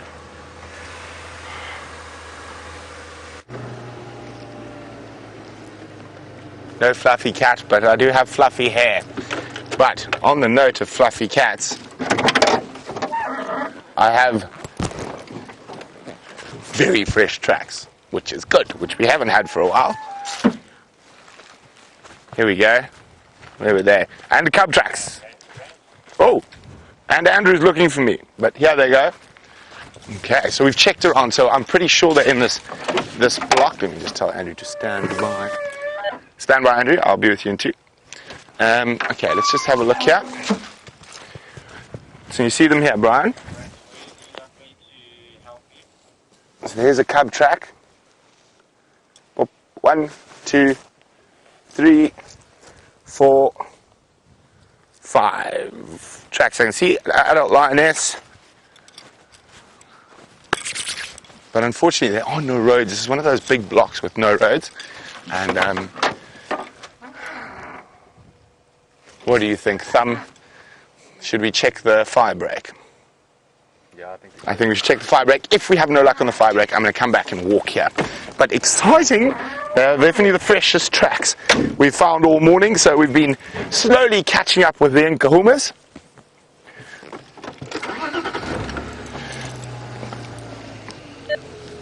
Sorry, Andrew. I've just found fresh nkonzo on top of my mobile nkonzo on Hippo Pools, heading north into the block between Buffalo's Hook East and Hippo Pools Road. Okay, good. Thanks, Brent. I'm on the Chillicothe line, so what I'll do, I will go to the fire break of Barisuk boundary, that side, and maybe drive south in the block. Copy, yeah, thanks, Andrew, that'll be great. I'm going to turn around and maybe head back towards Buffalo's Hook Dam. But the tracks, if they come out, they're going to come out on that road to the east of Buffalo's Hook Dam. From the general direction, I'd guess about halfway between the fire break and the dam itself. Okay. Okay, so there we go. Sorry, just letting Andrew know. So we were going to go check the fire break, but fortunately for us, finding animals is often teamwork. So Andrew's going to check the fire break for us. I'm going to have a quick gander back towards the waterhole.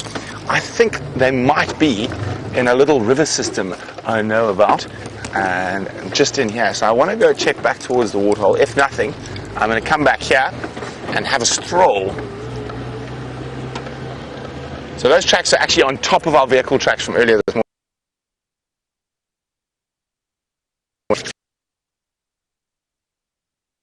TV or hashtag Safari Live if you'd like to know how we track lions or how we find animals out here, or if you have any musing, wandering, pondering about the wild African bushveld.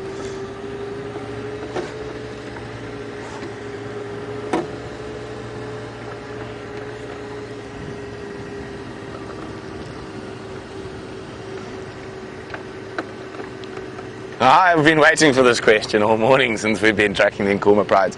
What are my thoughts on the missing Nkuhuma cubs? And that's from Lynn. Lynn, it is normal. It's what happens. It happens relatively often. Quite often the cubs are found. Quite often they're not. You must remember that there is about a 6% mortality rate with lion cubs from various different reasons. So it's sad, but it is part and parcel of life in the bush. Now, if lions were able to successfully rear every single litter, there wouldn't be an impala or a buffalo left. If we had herds of 60 lions, there would be almost no animals left. So it's nature balancing itself out. Of course, I really hope that those cubs join with the pride again, but there is a possibility they won't. Hopefully, who knows, if we find them this morning, they might all be together. And those little animals are a lot more resilient than we give them credit for.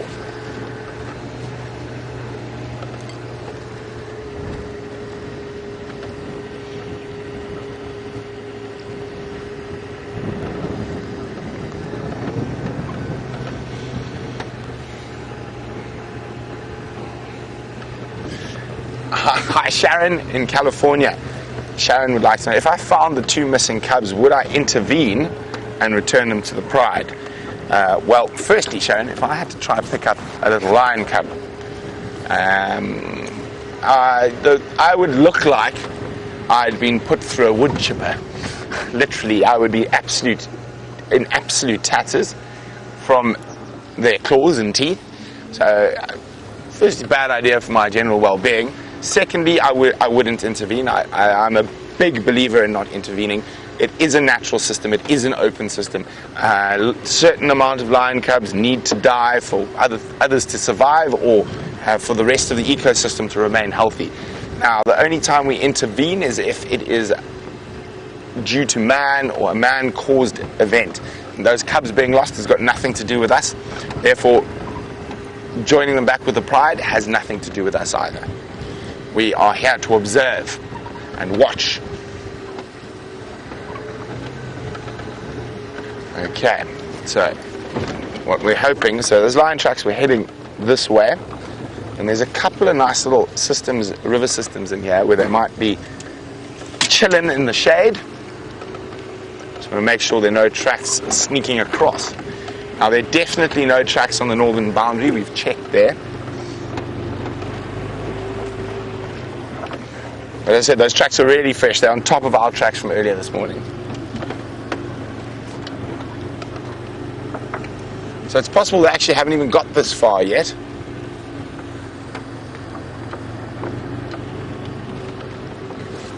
But we are keeping our eyes peeled. Isn't that a strange saying, keeping your eyes peeled? It's an incredibly painful process to peel your eye. But I wonder where it comes from. Does anyone know where keeping your eyes peeled comes from? If you know, let me know. Questions at WildEarth.tv or hashtag Safari Live. Some of the strange musings you have while on an African safari. But while we muse how to peel our eyes, let's go see how Steph's faring on foot.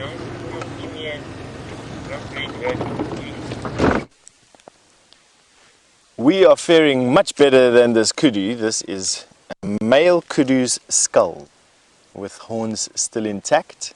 It looks ancient. This horn looks like it's been dead here or lying here for at least 2 years, 2 or 3 years.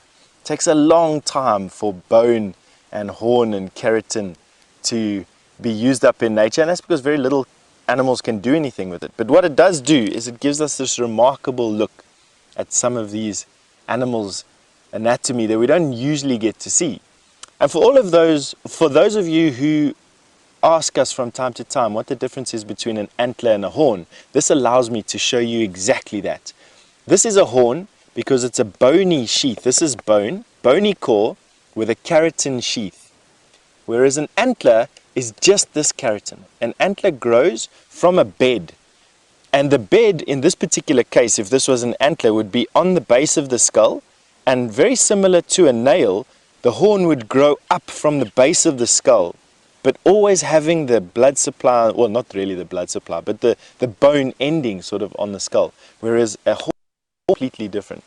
But something that I've remarked on from time to time as well with kudu is that here's the kudu skull, here's its eyeball, its nose was there. Now, I've said from every now and again, at least anyway, that a kudu can see their eye. And can see the tip of their horn basically from their eye. So here's the eye socket, here's the eye here. This is where the eyeball would sit, probably sitting out about that much. Now what I'm going to do is I'm going to put the tip of the horn, I'm going to put my eyeball where the tip of the horn is. Excuse me, my eyeball where his eye is, and now I've covered it with my hand. Okay. Which one's going to work? Let me just shave off some of this stuff quickly. Hold on 1 second for me. Let me just prep my experiment.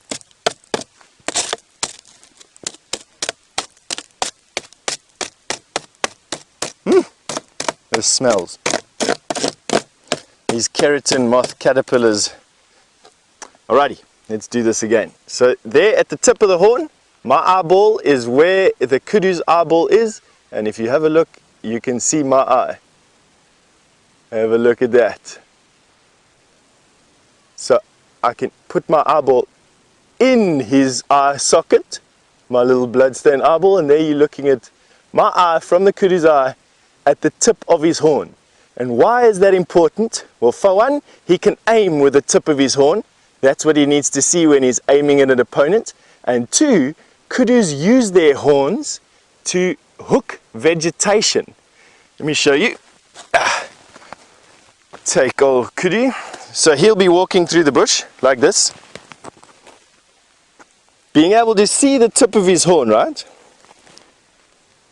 He will then come up to a bush, not be able to reach the bush with his mouth would be here, of course, not being able to reach, taking his horn and hooking a branch and bringing that branch down to feed on. And be able to see that they break and thrash bushes, trying to break sticks. And then they'd break it and bring it down to a level where they can eat it at this particular level. Quite nice, eh? Interesting, these kudu scorns. But absolutely. Ah, David, you've remarked, hello David, you've remarked on these holes in these horns. That is from a beetle, a moth caterpillar called a keratin moth. They can eat keratin, one of only 2 animals out here, or organisms out here that can eat keratin. They feed on the keratin as a caterpillar, and then they build these cocoons, these ones here. And inside there, they will then become a moth.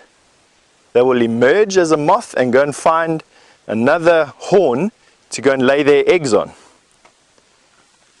So keratin moth, that is what's created, or the caterpillar thereof.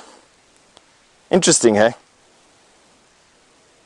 Nice, all these little secrets that these bones can give to us.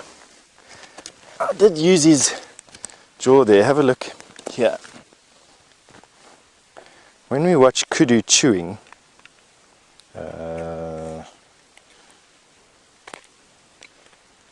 that way. This is how their teeth fit together.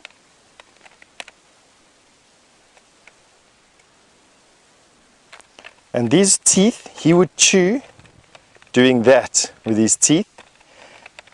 And those ridges are what grind the food down to that very, very fine food that we see coming out in their dung. You can see all those surfaces there.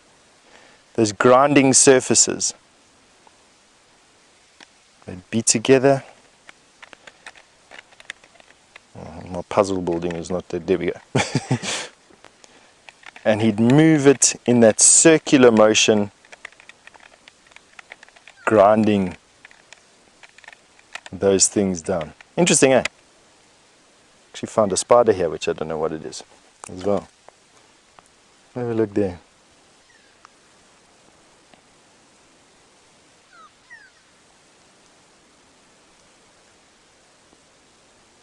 Jerica, good evening all the way from New Zealand. Never fails to amaze me how we can actually touch so many people from so far away.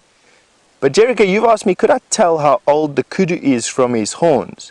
I can guess, Jerica, and I'm going to show you how I can now in a second. We use the horns as an indicator of age. So basically you count a full twist. Alright, so we're going to do that together. From the top here, you've got 1, and then the next time it comes to the front is 2, and the next time it comes to the front here is 3.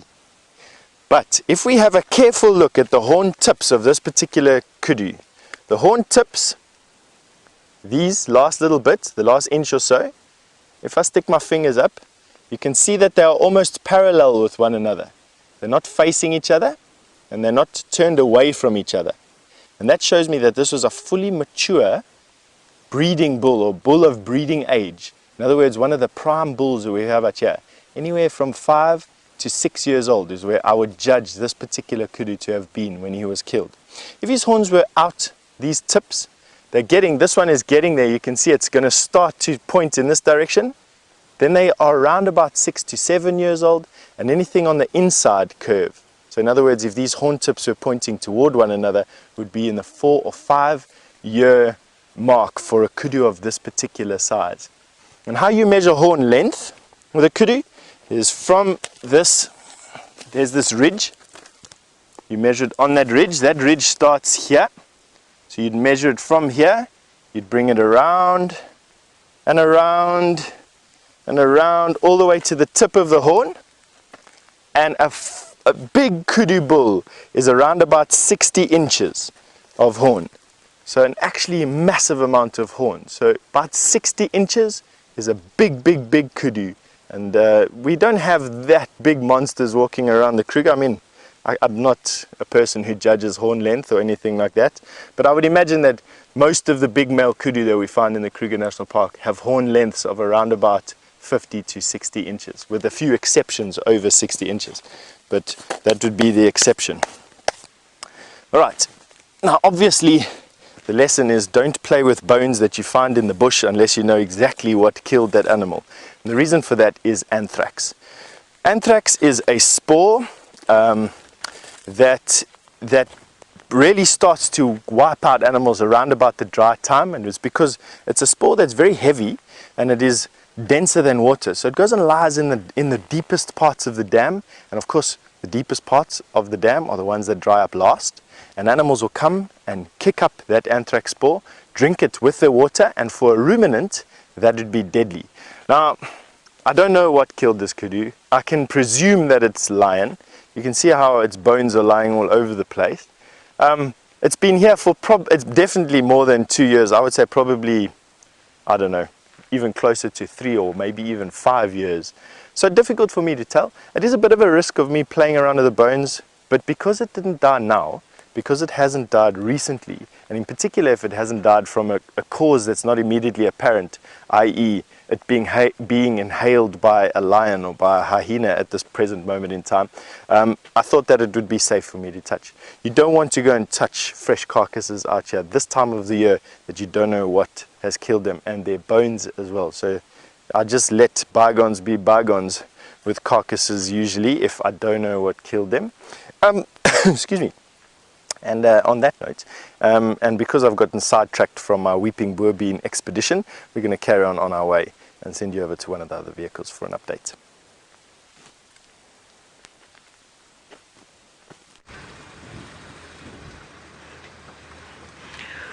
Welcome back, everybody.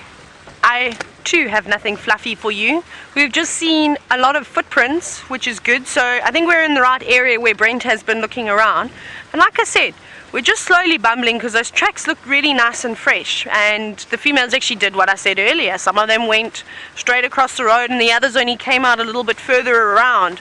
So we're just having a look on the outskirts. It's quite a big block that we've got to the west of us, and it's quite possible that they could just be laying in there. So we're just taking a little bumble, but it's hopefully Brett is hot on the tracks of the lines. He knows with the last, so I'm going to let Nyala hiding in the thicket, and over here I better concentrate.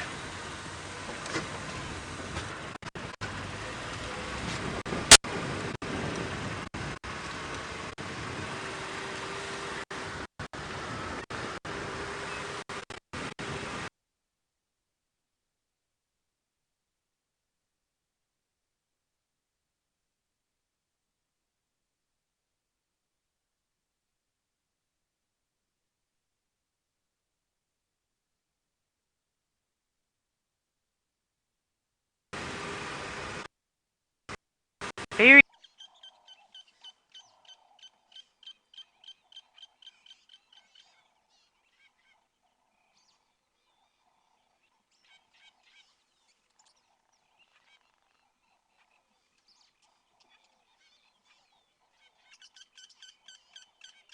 So unfortunately we experienced some tech difficulties. That's one of the things about being alive and in the bush, but our tech crew is on it and not asleep like the lions behind me. Hopefully we'll be back with you shortly.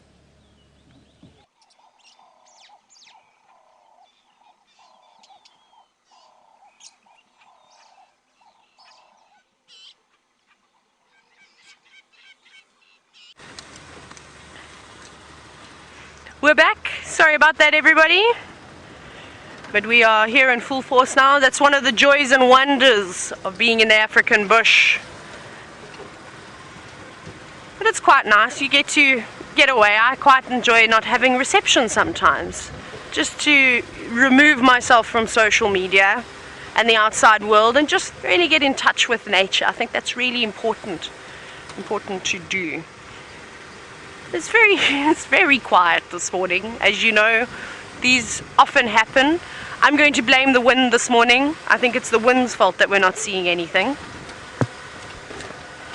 Hopefully this afternoon the wind will drop. We don't often have wind for the entire day in this area. It's usually either in the morning and the afternoon.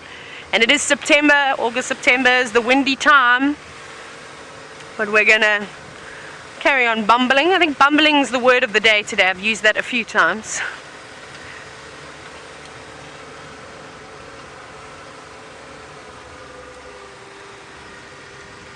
Goodness gracious, where are you, little lions?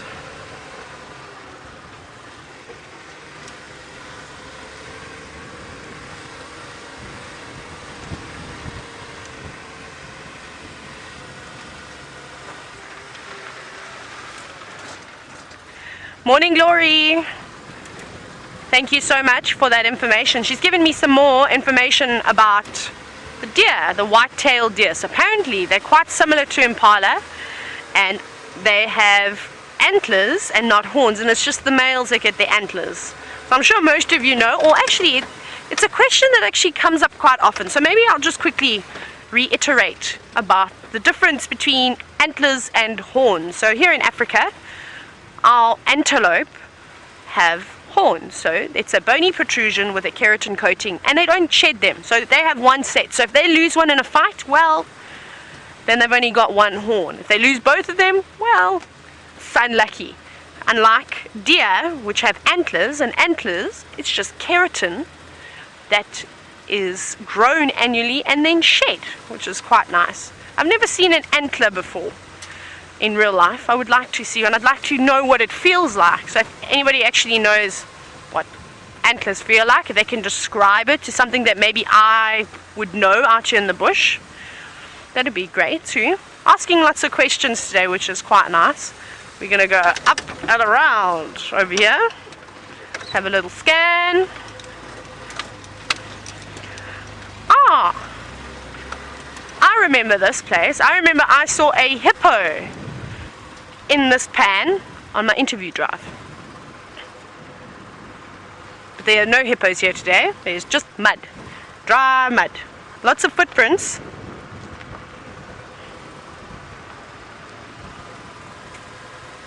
We're gonna keep going. Always just double checking, like I keep saying. Gotta keep searching.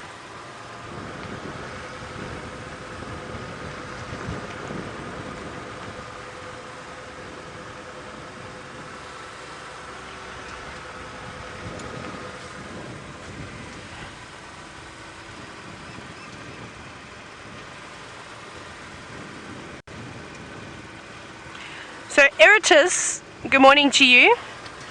You've just asked me, or you said, firstly you said congratulations, so thank you very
Buffelshoek, Cutline, Buffelshoek Dam Junction.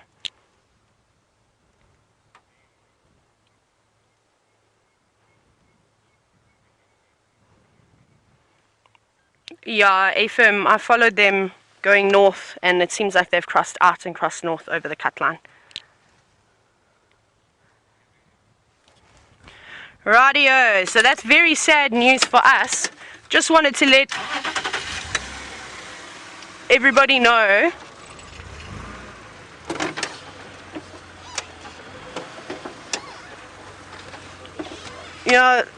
that actually looks like a leopard, but that is a lion. Okay, well that's a little bit of sad news. So we're gonna maybe change our mind a bit. Let me see what else would everybody like to see today. I think the cats are a bit on the scarce side, unfortunately. I think like I said, I'm going with the wind as the blame today. So what else would everybody like to see? Send us some questions, send us some requests, and we'll see what we can go and do. I'd like to try and find some zebra. We saw some very early this morning in the very, very thick bush. We could just sort of make out that there were zebra. Maybe we'll check some areas and just see if we're getting lucky. The wind is picking up now, it's starting to gust. So I can also only presume that some of the animals are going to be moving into the thicker vegetation now just to try and get away. But let's see, maybe we get lucky. Maybe we've got somebody on our side today.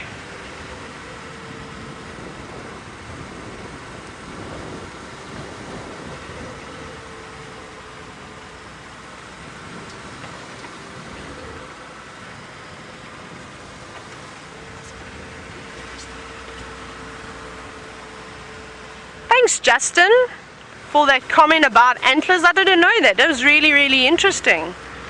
Just check there's no one tailing behind us because I'm going rather slow. Thank you for that. I'm learning everything, something new every day, and that's what's so fantastic about this job, is that you can always learn from somebody that's got more experience than you, somebody that's got less experience than you, and we also all look at things differently, which is what's so exciting. And we're probably going to head a little bit further west along the cut line and then start heading a bit further south and just see what we've got around. Maybe we can go and check some plain areas just to see if the VM's going to help me. He's been a great help this morning trying to navigate around, and then hopefully we'll pick up on some animals.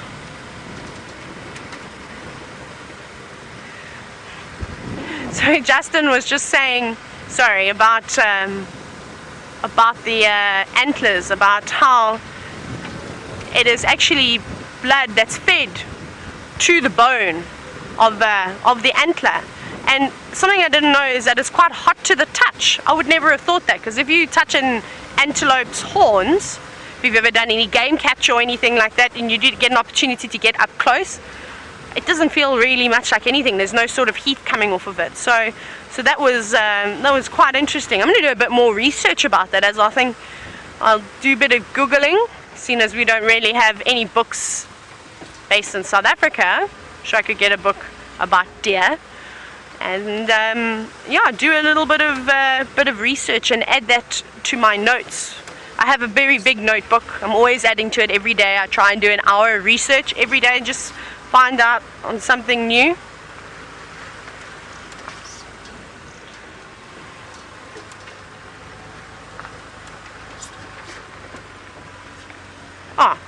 We have an Impala roadblock. What are you going to do, mister? We've got two gentlemen here and a drongo. So I'm going to go creep a little bit forward because they seem to be disappearing.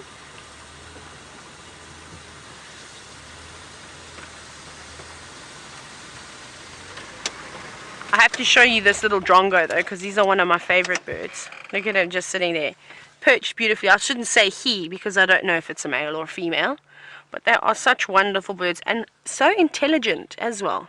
They're known for not just mimicking other birds, but other species as well, which is phenomenal. So I think I'm going to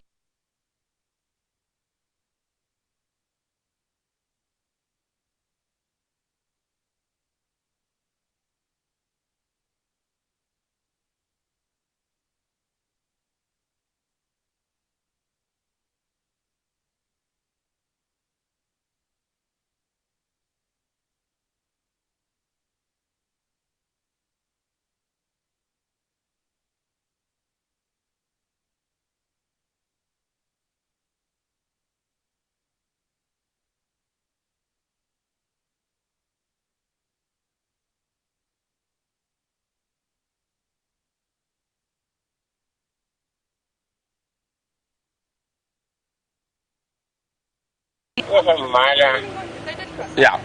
Looks like the Cubs also everyone went across. Yeah. Them next time. Yes, I'm gonna head for Sydney's and then across west. Good luck. I know this is Yeah. Bye. Well, we found the wildebeest, which is the zebra's friend. It is probably the only wildebeest at Djuma who doesn't have any horns, or does he? That's the question.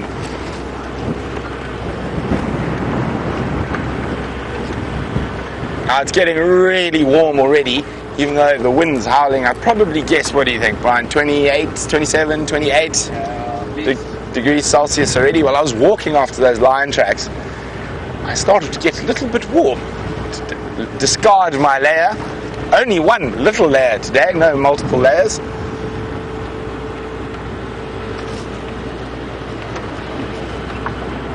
So, as Tayla just said, that in this wind, a lot of the stuff can be a little bit skittish. So hopefully we do find something that's a bit relaxed in the wind. And hello, is it Tim Painter? Well done on number 101, I think it was.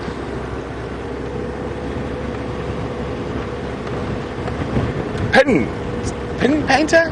I'm sorry, I'm having a bit of problems with my comms there. But there we go.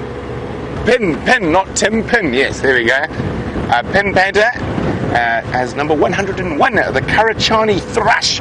Yes, it is not. We see them, but often they are dashing through the sky, quite like Rudolph, but a bit faster, out of sight. So quite nice to catch one calling. So I'm going to head to the west and then start working my way south from there.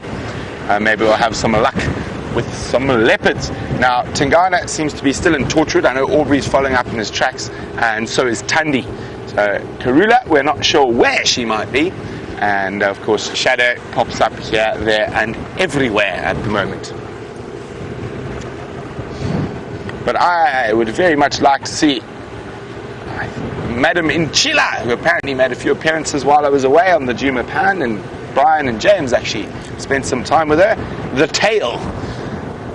There we go. Competition for the thumb, Brian. There's a leopard that's called the tail.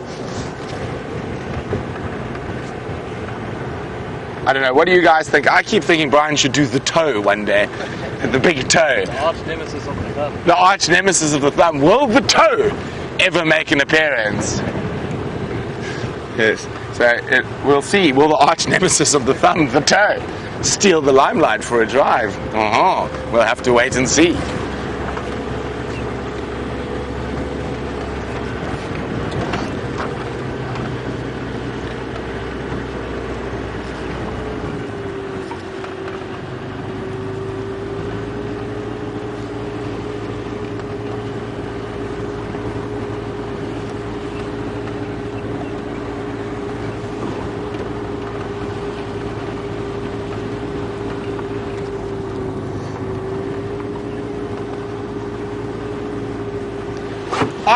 Bud in North Carolina, thank you very much for that information on the saying to keep your eyes peeled. And a lovely long explanation by Bud there, but I'm just going to grab the main part. It's apparently from the frontier, the Old West. It was to keep your eyes skinned, which makes more sense to me because you keep your eyelids open. And skin. So I'm afraid we saw the wildebeest sitting on the back of a vehicle, and I know Taylor's in search of, but they're disappearing already. But there we go. Disappearing already. Some zebras. There you go. Slowly making their way towards the Djuma waterhole, or to Gallagher Pan. It's the closest water for them at the moment. So zebra like to drink every day. They don't need to, but they do like to drink every day.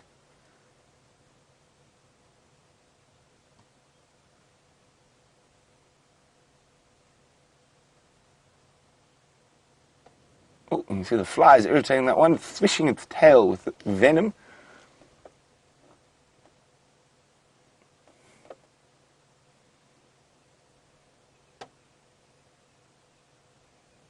Oh, off they disappear. Bud, yes, was it 1837, right? 1837 to keep your eyes skinned. 1833, I do apologize. There we go. Thanks very much for that, Bud. We now know. Yeah, that makes more sense to me, to keep your eyes skinned, to keep the skin off your eyes open, to keep a sharp lookout. To peel one's eyeball, I think, would be quite a painful process. But to keep one skinned will probably be quite painful as well. But it makes more sense to me there. But thanks very much for that, Bud. Really interesting information. So I think we shall keep our eyes skinned rather than peeled today for any interesting creatures out here.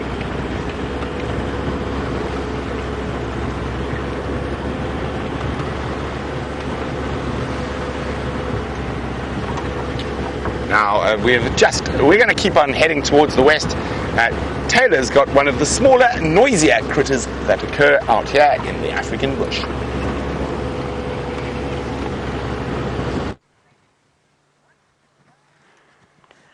Look what we have for you. Actually, I shouldn't talk too loudly because I cannot believe that we've managed to get this squirrel sitting so close by. It's really close. It's like maybe 3 meters away from us, perched on a termite mound with a lovely knobthorn sort of shading it. Now it's disappeared behind, but I think it's going to pop back up again.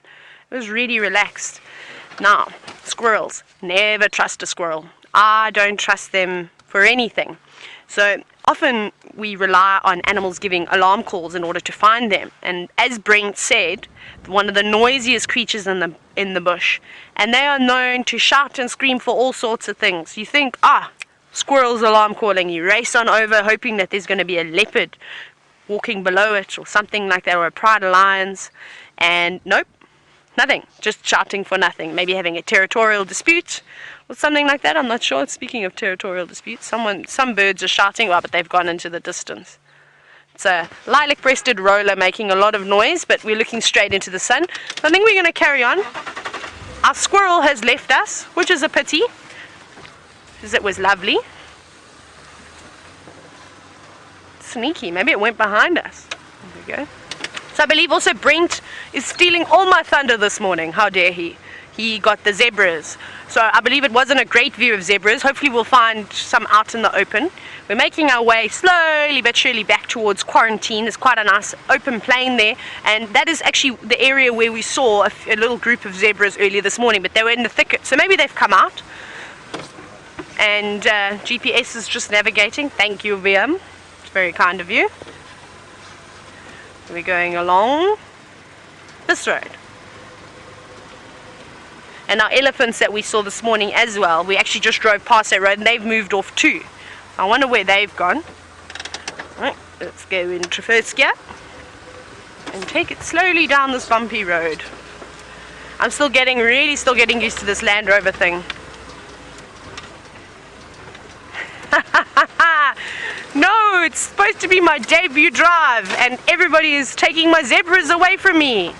I'll leave you with Steph.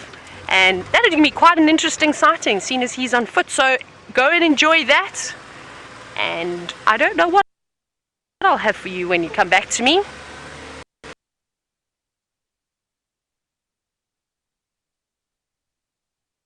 Yes, we have actually got some zebra on foot over here, right on this crest of this windy little crest that we have been walking across.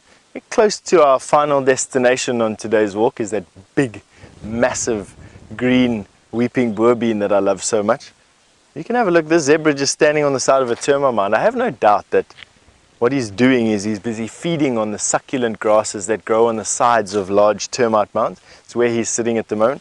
Unfortunately, for closer approach, his zebra are visually focused, so they react quite strongly to visual cues, to movements in the bush. They will eventually react to smell, and you can see that the ash is being whipped away from the bag and almost directly onto that zebra. A little bit past his nose. I think that's probably why he hasn't run away from us just yet. But if we move a little bit forward, our scent is going to brush on top of him. Let's see. Keep on testing the wind.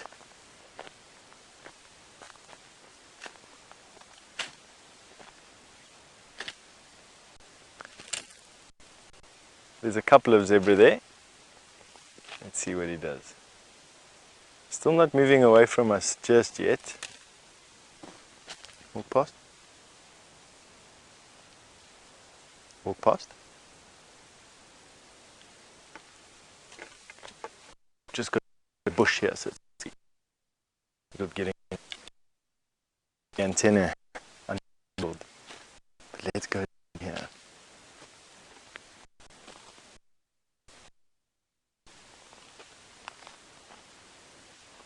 The zebra actually on the other side of the termite mound are blissfully unaware that we're even here. Have a look here.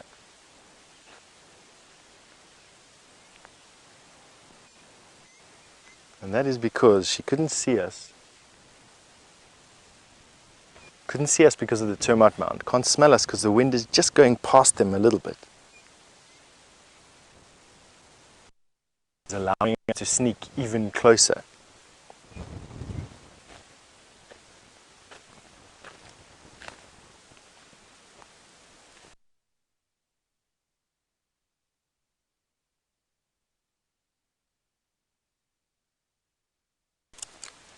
We're still out of smell range.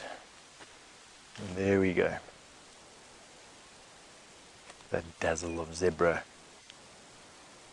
treating us this morning. I must say, I just find zebra and their stripes to be about as bizarre as a giraffe and their long neck. They're just some of the weirdest animals out here, large animals out here. Let's go forward a little bit more, see how close they do let us get. What we'll do is we'll use the termite mound as a little bit of camouflage. Keep on checking the wind.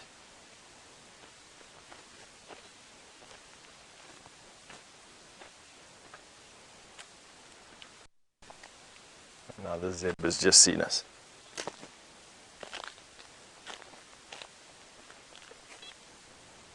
And our scent is blowing straight onto it. That's why she moved. It's incredible.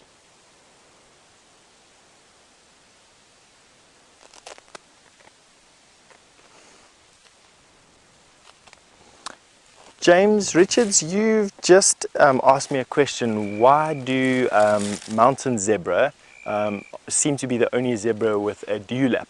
James, good question, and I'm going to try and answer it.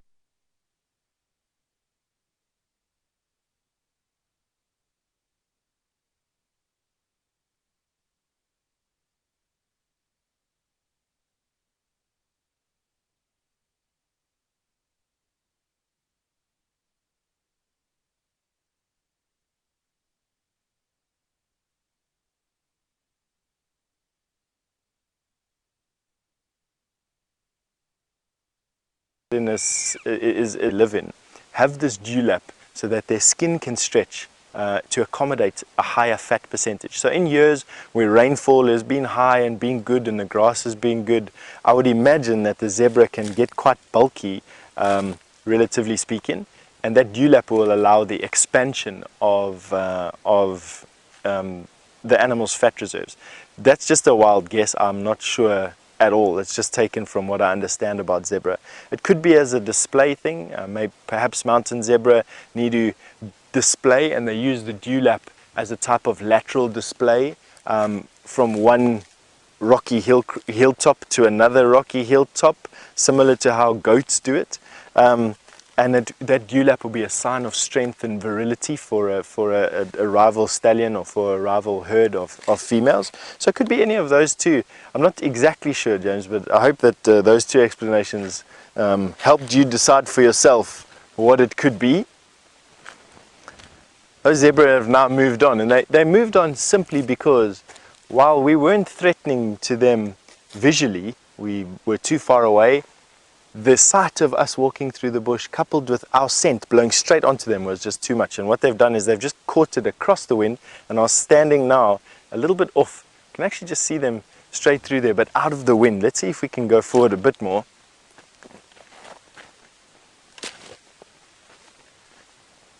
And show you the zebra.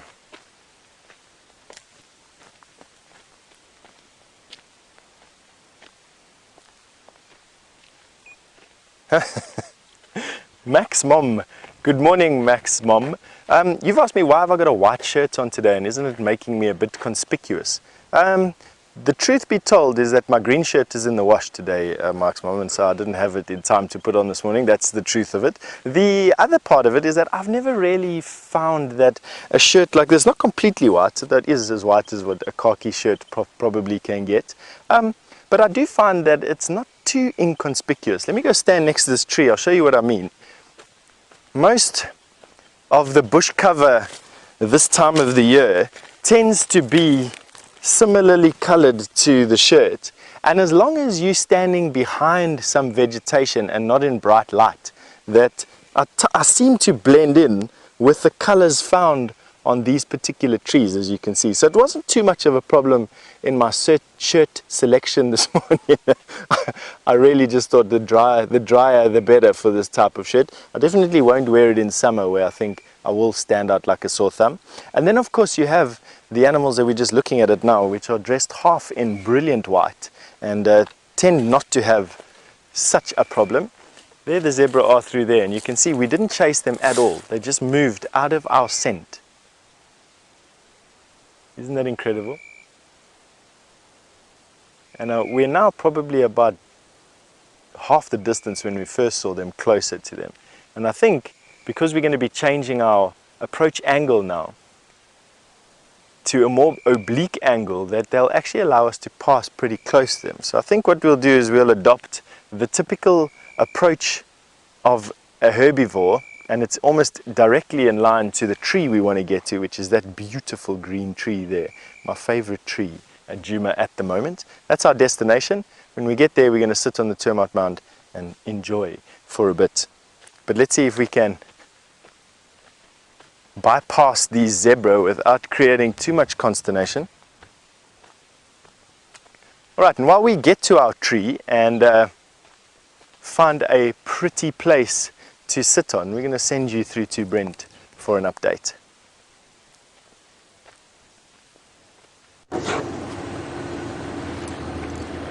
It is quite quiet, to say the least, out here.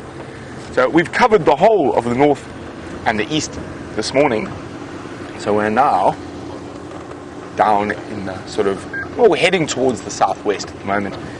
Now I'm hoping to see some nice leopard tracks here on Impala Road, but unfortunately there's not even an impala on Impala Road so far. This hot, windy weather will be keeping them a little bit undercover. It's also making it quite difficult to find some birds, but of course the killer bees like a challenge, and we'll start with an easy bird. Hello, little dovey.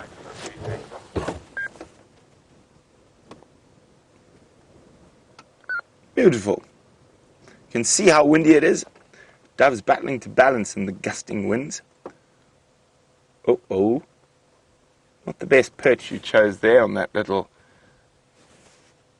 ziziphus, little buffalo thorn.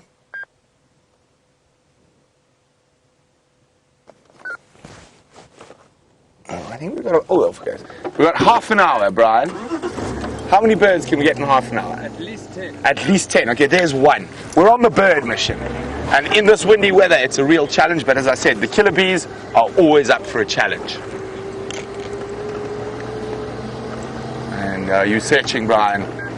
I'm looking as well. It's going to be a challenge.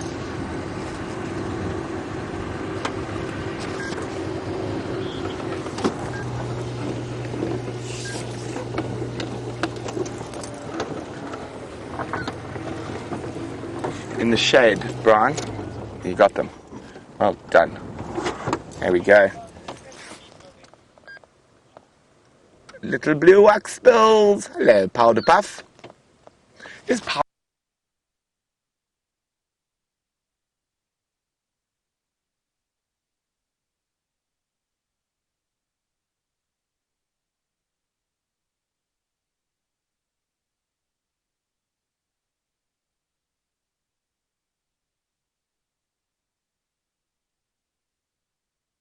puff blue? I think I'd describe that. Well, let's make it 4. What do you think? Oh, don't fly away. Oh, we'll find it. I'm not too worried about that one. There we go. And around the corner is the next species. There you go.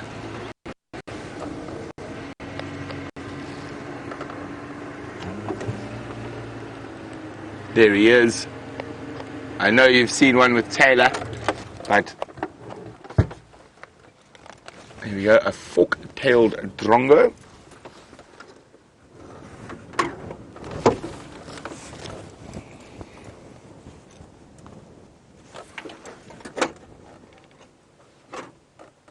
Okay, well, I think we've exhausted this particular little spot of bird species, so we'll continue on.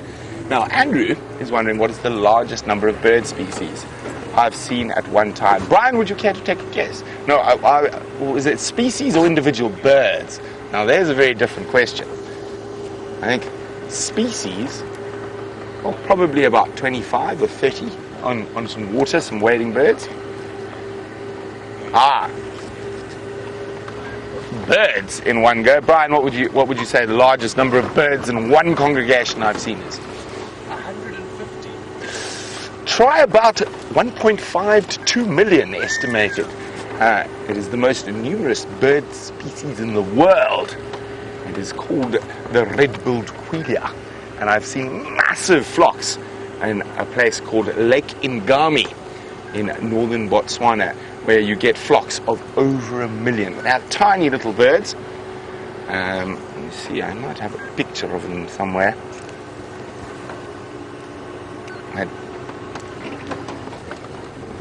Now, when you are around them, they actually block out the sun. You cannot see the sun through them, and they're like a massive cloud. Do yourself a favor. I'm not going to show you a picture. I'm sure you'll find it somewhere on the interwebs, but Google flock red-billed quillia or large flock of red-billed quillia. Just have a look at that. It is, and there's no ways I can describe it. I mean, if you take the skyline, that I've seen a flock that goes from there, wee, all the way to behind Brian, and in the sky they take up from the horizon to beyond where I can reach, just one flock of birds. It is absolutely spectacular. So often in flocks of over 1 million, specifically at this time of the year, in the dry season. We don't really get those monster flocks in this part of South Africa, but in the more arid parts, they can really get into these massive flocks. But they are quite a problem for farmers. Can you imagine 1.5 million quillias will decimate your maize crop in a very short time? They literally strip grass bare. They're little seed eaters, and not anymore, but in the old days, can you believe they used to napalm them while they roosted to try bring the numbers down? But what quite often happens with species like that, when they're put under pressure, their breeding rate actually increases. So napalming was not a good idea. Brian, where are the birds? They're hiding. I think we should take a quick trip to Botswana and go see some quillias. Oh, dust's catching up with us. We need to go a bit faster so we don't eat our own dust. Oh, yeah, no one's driven down here yet this morning, so we've got a chance. Something. A track. A bird.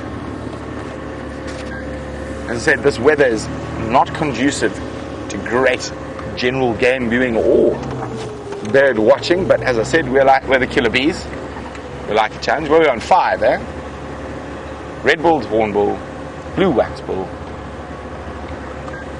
fork-tailed drongo, dove. Is that 5 or 4? 4. Okay, so we're 4 for 4 so far. 6 more to go. While we are in search of our bird species, let's go see how. Well, I'm not sure who we're going to, so let's go to a surprise.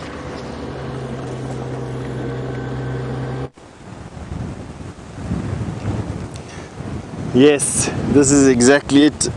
At the tree that I consider my favorite at the moment, giving it a big Stefan hug at the moment just to say hello. We haven't made acquaintances ourselves in this tree just yet, but just take a look at how absolutely magnificent this pristine example of sleeping boer bean is. It needs to be blown off here, to be quite honest. The wind is just howling at the moment, so harboring that change that the red sun heralded this morning. But just, isn't this the most fantastic tree?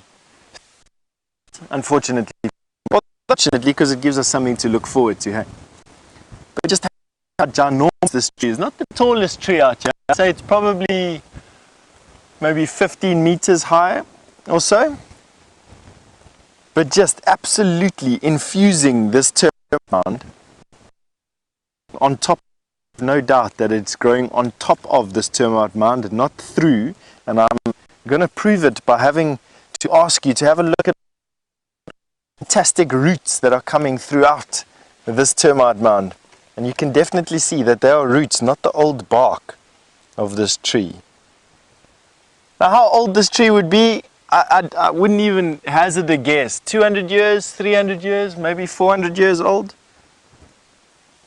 Definitely old. And it's one of the reasons why enormous trees like this are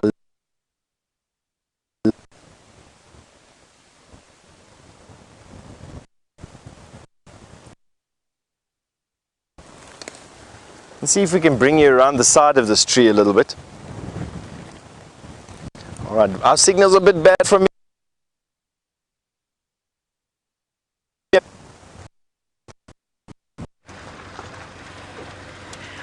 Hello again. So I believe that Steph and Brent had nice zebra sightings. I suppose Steph had it.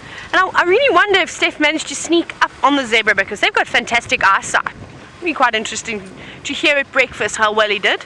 So I'm looking for elephants because they're my go-to animal and everything else is hiding away from us. So we're trying to look for a breeding herd of elephants, which hopefully we're going to find. I know we don't have lots of time left, so we're going to go into an area where apparently there were some seen this morning, and hopefully they haven't moved too far away.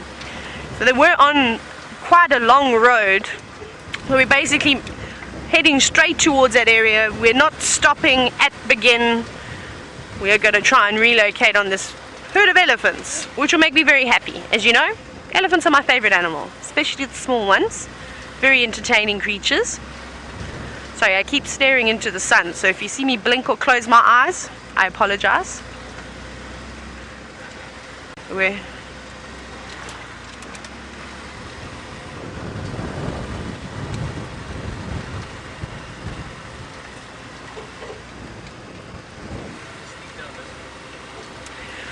Marianne, so you've asked me what animal inspires me most, and I'm going to stick with the elephants, just like you, Marianne. I believe that the animal that inspires you most is an elephant too. It's just amazing that such a big animal that looks nothing like us as humans can share so many similarities sort of with their personalities, the emotions that they show, all their different movements. I can't get over that, and I'm going to talk about that for the next 150 years. And that's the animal that I absolutely love. How they go from being such tiny little characters, trying to walk, trying to stand. Once they've got that right, then it's trying to master the trunk, which is quite difficult and proves quite entertaining for us to obviously watch. So I love that whole process, and then as they get on and move on with life and get older and learn all the different migratory routes, or where's the best place for water for different times of the year, I love that. That's my favorite. So Marianne, I hope that answers your question. I'm just going to pick up the pace just a little bit, because I'm not sure how far we've still got to go, and I bumble. I drive like a tortoise sometimes, which is not a bad thing, but sometimes when you need to get somewhere, it's also not a great thing.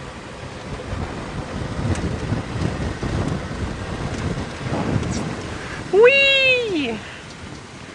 Around the corner. Ah, very nice. So, We're gonna head on over to Brent now, and he's got some animals that I think are peering over the tops of the trees. That will give you a clue as to what you're about to go and see. So enjoy that, and hopefully we'll be able to end the show with a little bit of an elephant fiesta.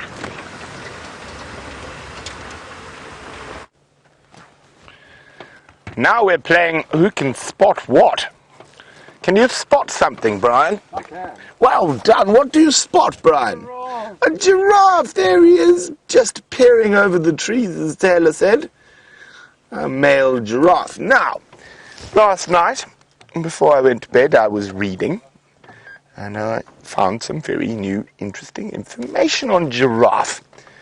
Now, long has it been thought that there is a single species of giraffe with many subspecies, but now it is no longer. There are 4 distinct genetic species of giraffe, and this is one of them, the southern giraffe. So the new 4 genetically distinct species of giraffe are the southern, the northern. They weren't very creative with their names there, were they, Brian? No. The southern, the northern, the Maasai, and the reticulated.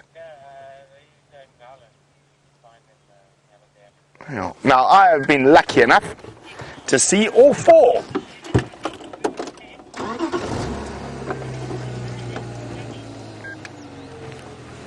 Yes, now, that is a very recent announcement, and Andy and Julia are wondering what is the significance of that announcement. Well, what do you think the significance is, Brian? Separated from giraffe. That's about it, yes. So, with reticulated and Maasai, which have quite limited him ranges, or the Maasai is okay, it makes a difference probably in terms of conservation, that you probably find there'll be a bit more effort, a bit more funding put into the reticulated and Maasai giraffe and their subspecies like Rothschilds that are a little bit rare and under threat. But in general terms, it's an interesting fact. It does change the way the scientists have thought about the species. So, they all thought there were 1 and different variations of 1. Now there are 4 that have obviously come from a common ancestor. But in terms of long-term ramifications, I think from the conservation of the threatened 2 and their threatened subspecies, we probably find there's a bit more funding put into that. And for any other long-term ramifications, we're going to have to wait and see. But we are with the southern giraffe, who is happy and the most stable of all the species. If I remember correctly, in the greater Kruger alone, there's like 6,000. There's a few giraffe in these parts. Now, of course, we don't see many giraffe here, where we are in the mixed, broad-leafed woodland.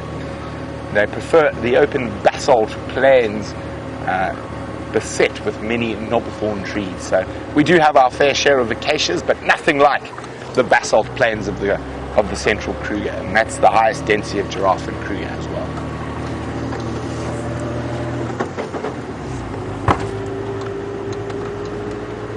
And giraffe are surprisingly tolerant of quite a wide variety of habitats, and they even occur in the desert as long as there's permanent water about. The Kalahari's got quite a lot of giraffe. In South Africa, not so many in South Africa, but in Botswana and Kalahari's got a fair number of giraffe, and they migrate to the Machadi with the zebra and wildebeest between the Naipan area and the Buteti River. Okay. Now, hopefully for Karula's sake, she's sitting happy with a kill somewhere in a block, but we haven't seen any tracks of hers, so we're going to make our way towards Treehouse Waterhole. We still have 6 bird species to catch up, and I was hoping we'd have a long distance visual of at least 1 oxpecker on that giraffe, but I didn't see any. Did you, Brian? No. Forward, back, stop right here. Oh, wow, nice spot, Brian. A Cape Glossy starling. Here we go, pretty and shining. So that's number 5. 5 more to go. Oof, the starling hoppity hop hops, and speaking of something that hops, I wonder if Steph will hop for us on foot.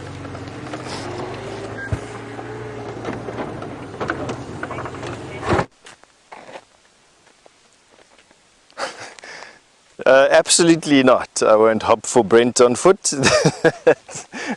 Hardly for myself.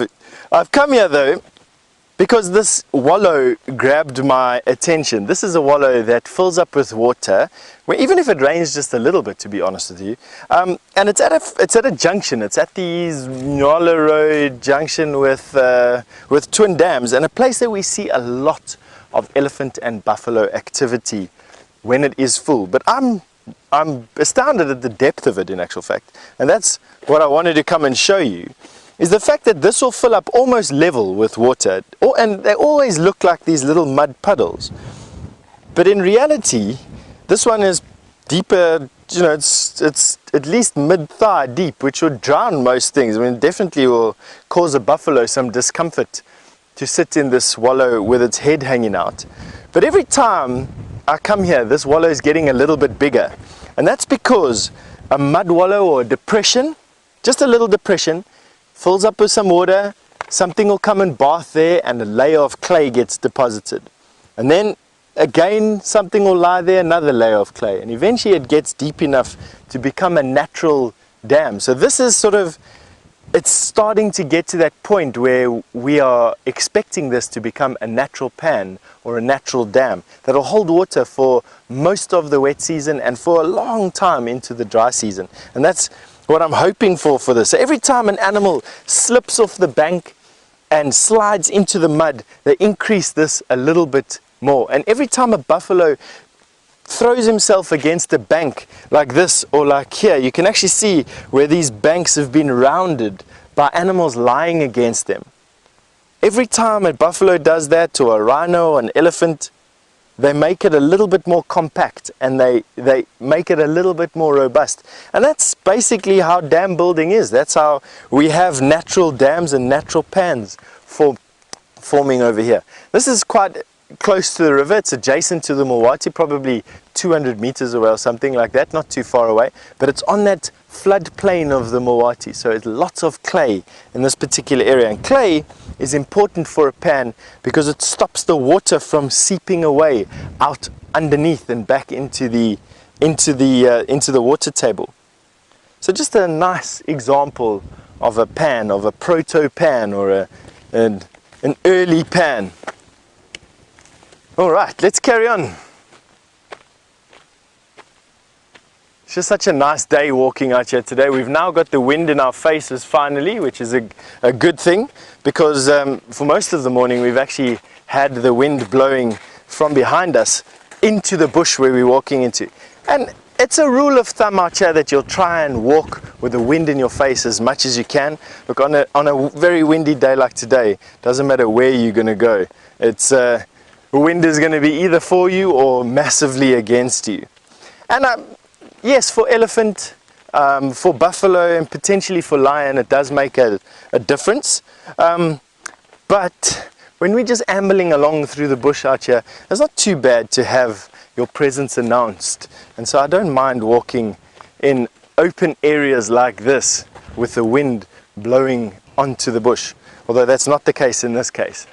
And with the wind blowing like it is now, a lot of animals get a little bit edgy. They rely on their sense of sound, or hearing at least, and when the wind blows like this, especially rhino can get quite bouncy and quite jittery. Buffalo as well, they go hide in thick bushes, and because the wind masks sounds of approach, you can get very, very close to animals before you even know they're there. And so that's what we'll be watching out for now. So while I'm busy walking, what I'm going to try and do is skirt very thick areas, and that's literally just to get, to reduce the risk, at least anyway, of us bumping into something here unannounced. But that's not really an issue today on this path right here, right now. Well, I say that, you know, anything can happen. There's some elephant noises coming off to our right hand side. Oh, here we go.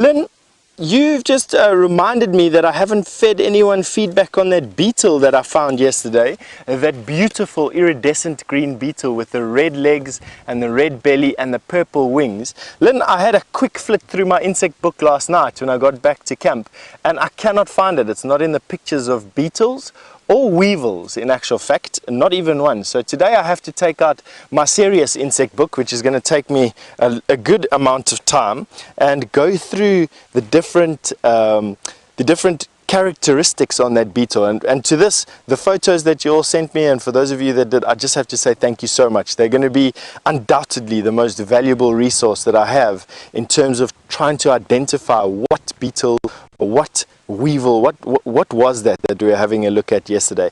Now that I'm thinking about it, it definitely can't be a weevil. It had wings, so it's definitely a beetle. I just need to find exactly what beetle it was, and then I can hopefully get back to you. I thought it looked like a bacon beetle at first, so for those of you wanting to find out what was most like it, a bacon beetle was most like it.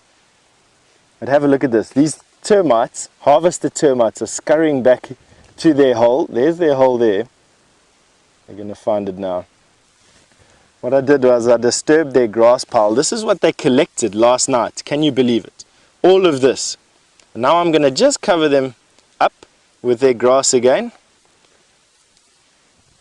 Can you believe that all of this was chopped quite neatly by a termite? This is what they did. They bit through that with their mandibles. They bit through it on the side as well. You can see how nicely that's been chopped. And then in their mouths, literally carrying this in their mouth, that tiny insect that's not more than that, carried this grass piece or this stump. To you and me, it would be like you biting through a pine tree with your teeth, and then carrying it in your mouth with the same teeth, using your legs and your arms, carrying it for a good few 100 yards back to a tunnel where you then lift the pine tree in your mouth and you drag it down your hole. That's basically what this little termite did. I mean, it's just, when you bring it up to our scale, it just sort of boggles your mind. But all right, back to Brent's B-Day and a green woodhoopoo. Don't laugh like that. Well, definitely not a woodhoopoo. It is a Mariko sunbird. Pretty little one. Look at those beautiful iridescence on him. Number 6, Brian. Number 6. Whoa, off he goes. That's nice. We don't see them too often. We hear them flitting about, but that is the joy of the super zoo. Number 6, and I think that might be even a new one for a few of our birders out there, the Mariko sunbird. Now, there are a couple of wonderful sunbirds we're seeing at the moment. Now, with the knobthorn starting to come into flower, we're going to see a few more of them. We don't have incredible diversity when it comes to sunbirds here. The most common being the white-bellied, but believe it or not, I saw the magnificent scarlet-chested in our garden a couple of weeks ago. So hopefully we'll find one on drive. Otherwise, we'll just have to go visit the Inga's garden and the aloes to find the sunbirds. Okay, so there we go, number 6. Are we pushed for time, Brian? We are pushed for time. The wind is gusting, the weather is hot, the birds are in hiding, but we like a challenge. And we haven't even seen a great go-away bird yet this morning.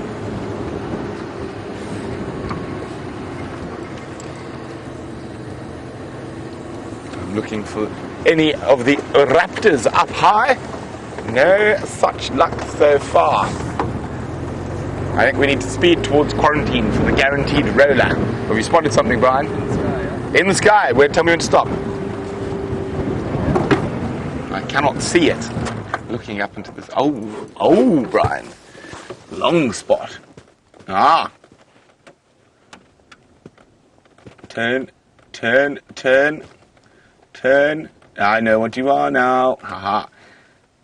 There we go. Number 7. The white-backed vulture. Is he dropping like a rock? No, he's looking for a thermal. Oh, very distinct, almost M shape, especially when they're flying towards you, that gives the white-backed vulture away. Or vulture species for that matter.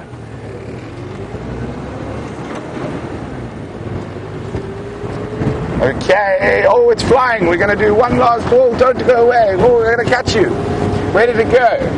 There, Brian, in the sky, flying at rapid rate. Is that? There we go. There we go. It counts. It counts. It's a lilac-breasted roller. And it landed. There we go. That was? Number 7. No, it must be more than 7. I think that's 8. Oh, we'll work it out. But while we work it out, Tayla has finally caught up with a horse wearing its pajamas.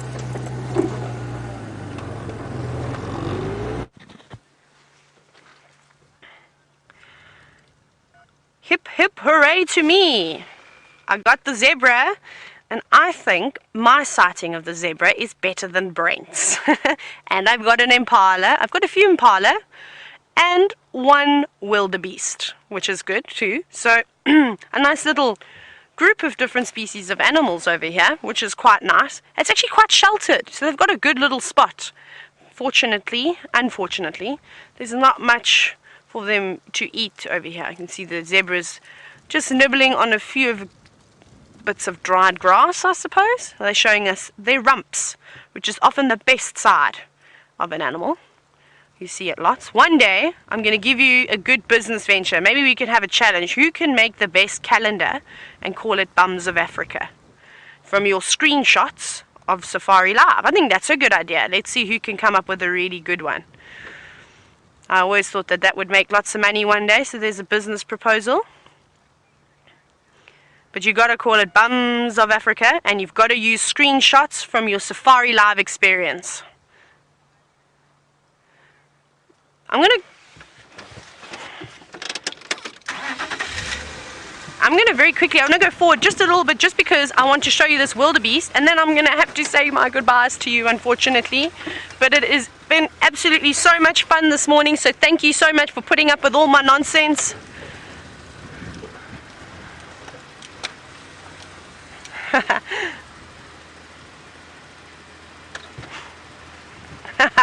So I just got a shout out from where I used to work at Sabi Sabi, Mr. Ryan, who you may remember as well.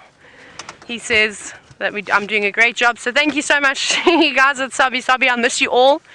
And one last little look at this wildebeest, Kudu. Everyone always teases me for the way that I say wildebeest, but I don't care. And he is munching away. And thank you so much for this morning, and I'll see you all tomorrow morning for another sunrise safari. So have a wonderful day. Keep your fingers crossed that the wind dies down and the animals come out, and we'll see you tomorrow.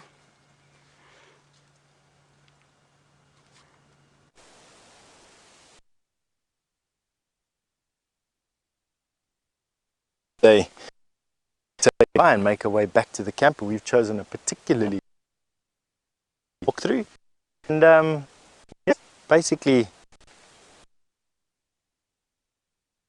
she goes is the name of the game. That's what we're going to try and do as we go through here. But from myself and from Jean, there we go. Just want to say thank you very, very much for supporting. Thanks for your questions and your comments and where you are this morning, and see you again at 3 o'clock.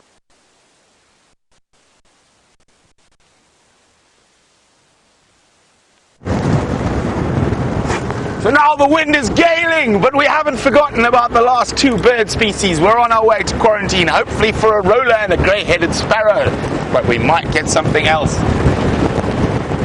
Could we even get 11, Brian? One more than our target. We've seen that one. Oh, we've seen a roller. We can't do the roller. Ah, there, on the ground. You got him? Don't fly away unless you come closer.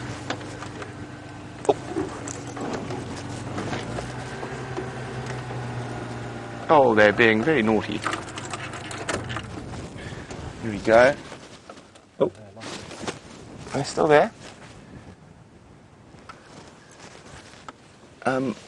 You're on them. Go zoom a little bit up. A little bit up. Oh, up. There's one in the clear if you go higher. Oh, a brief view of a house sparrow. Oh, and a yellow-throated petronia. Boom, boom. I know those weren't the best bird views. We'll try and get you a few more because those were very quick, but they were definitely identifiable. And it wasn't even the sparrow we were looking for. We were looking for a grey-headed sparrow. Might be one of the first house sparrows I've actually ever seen on Jumo. Interesting. And there we go. We would have made it with a breeze.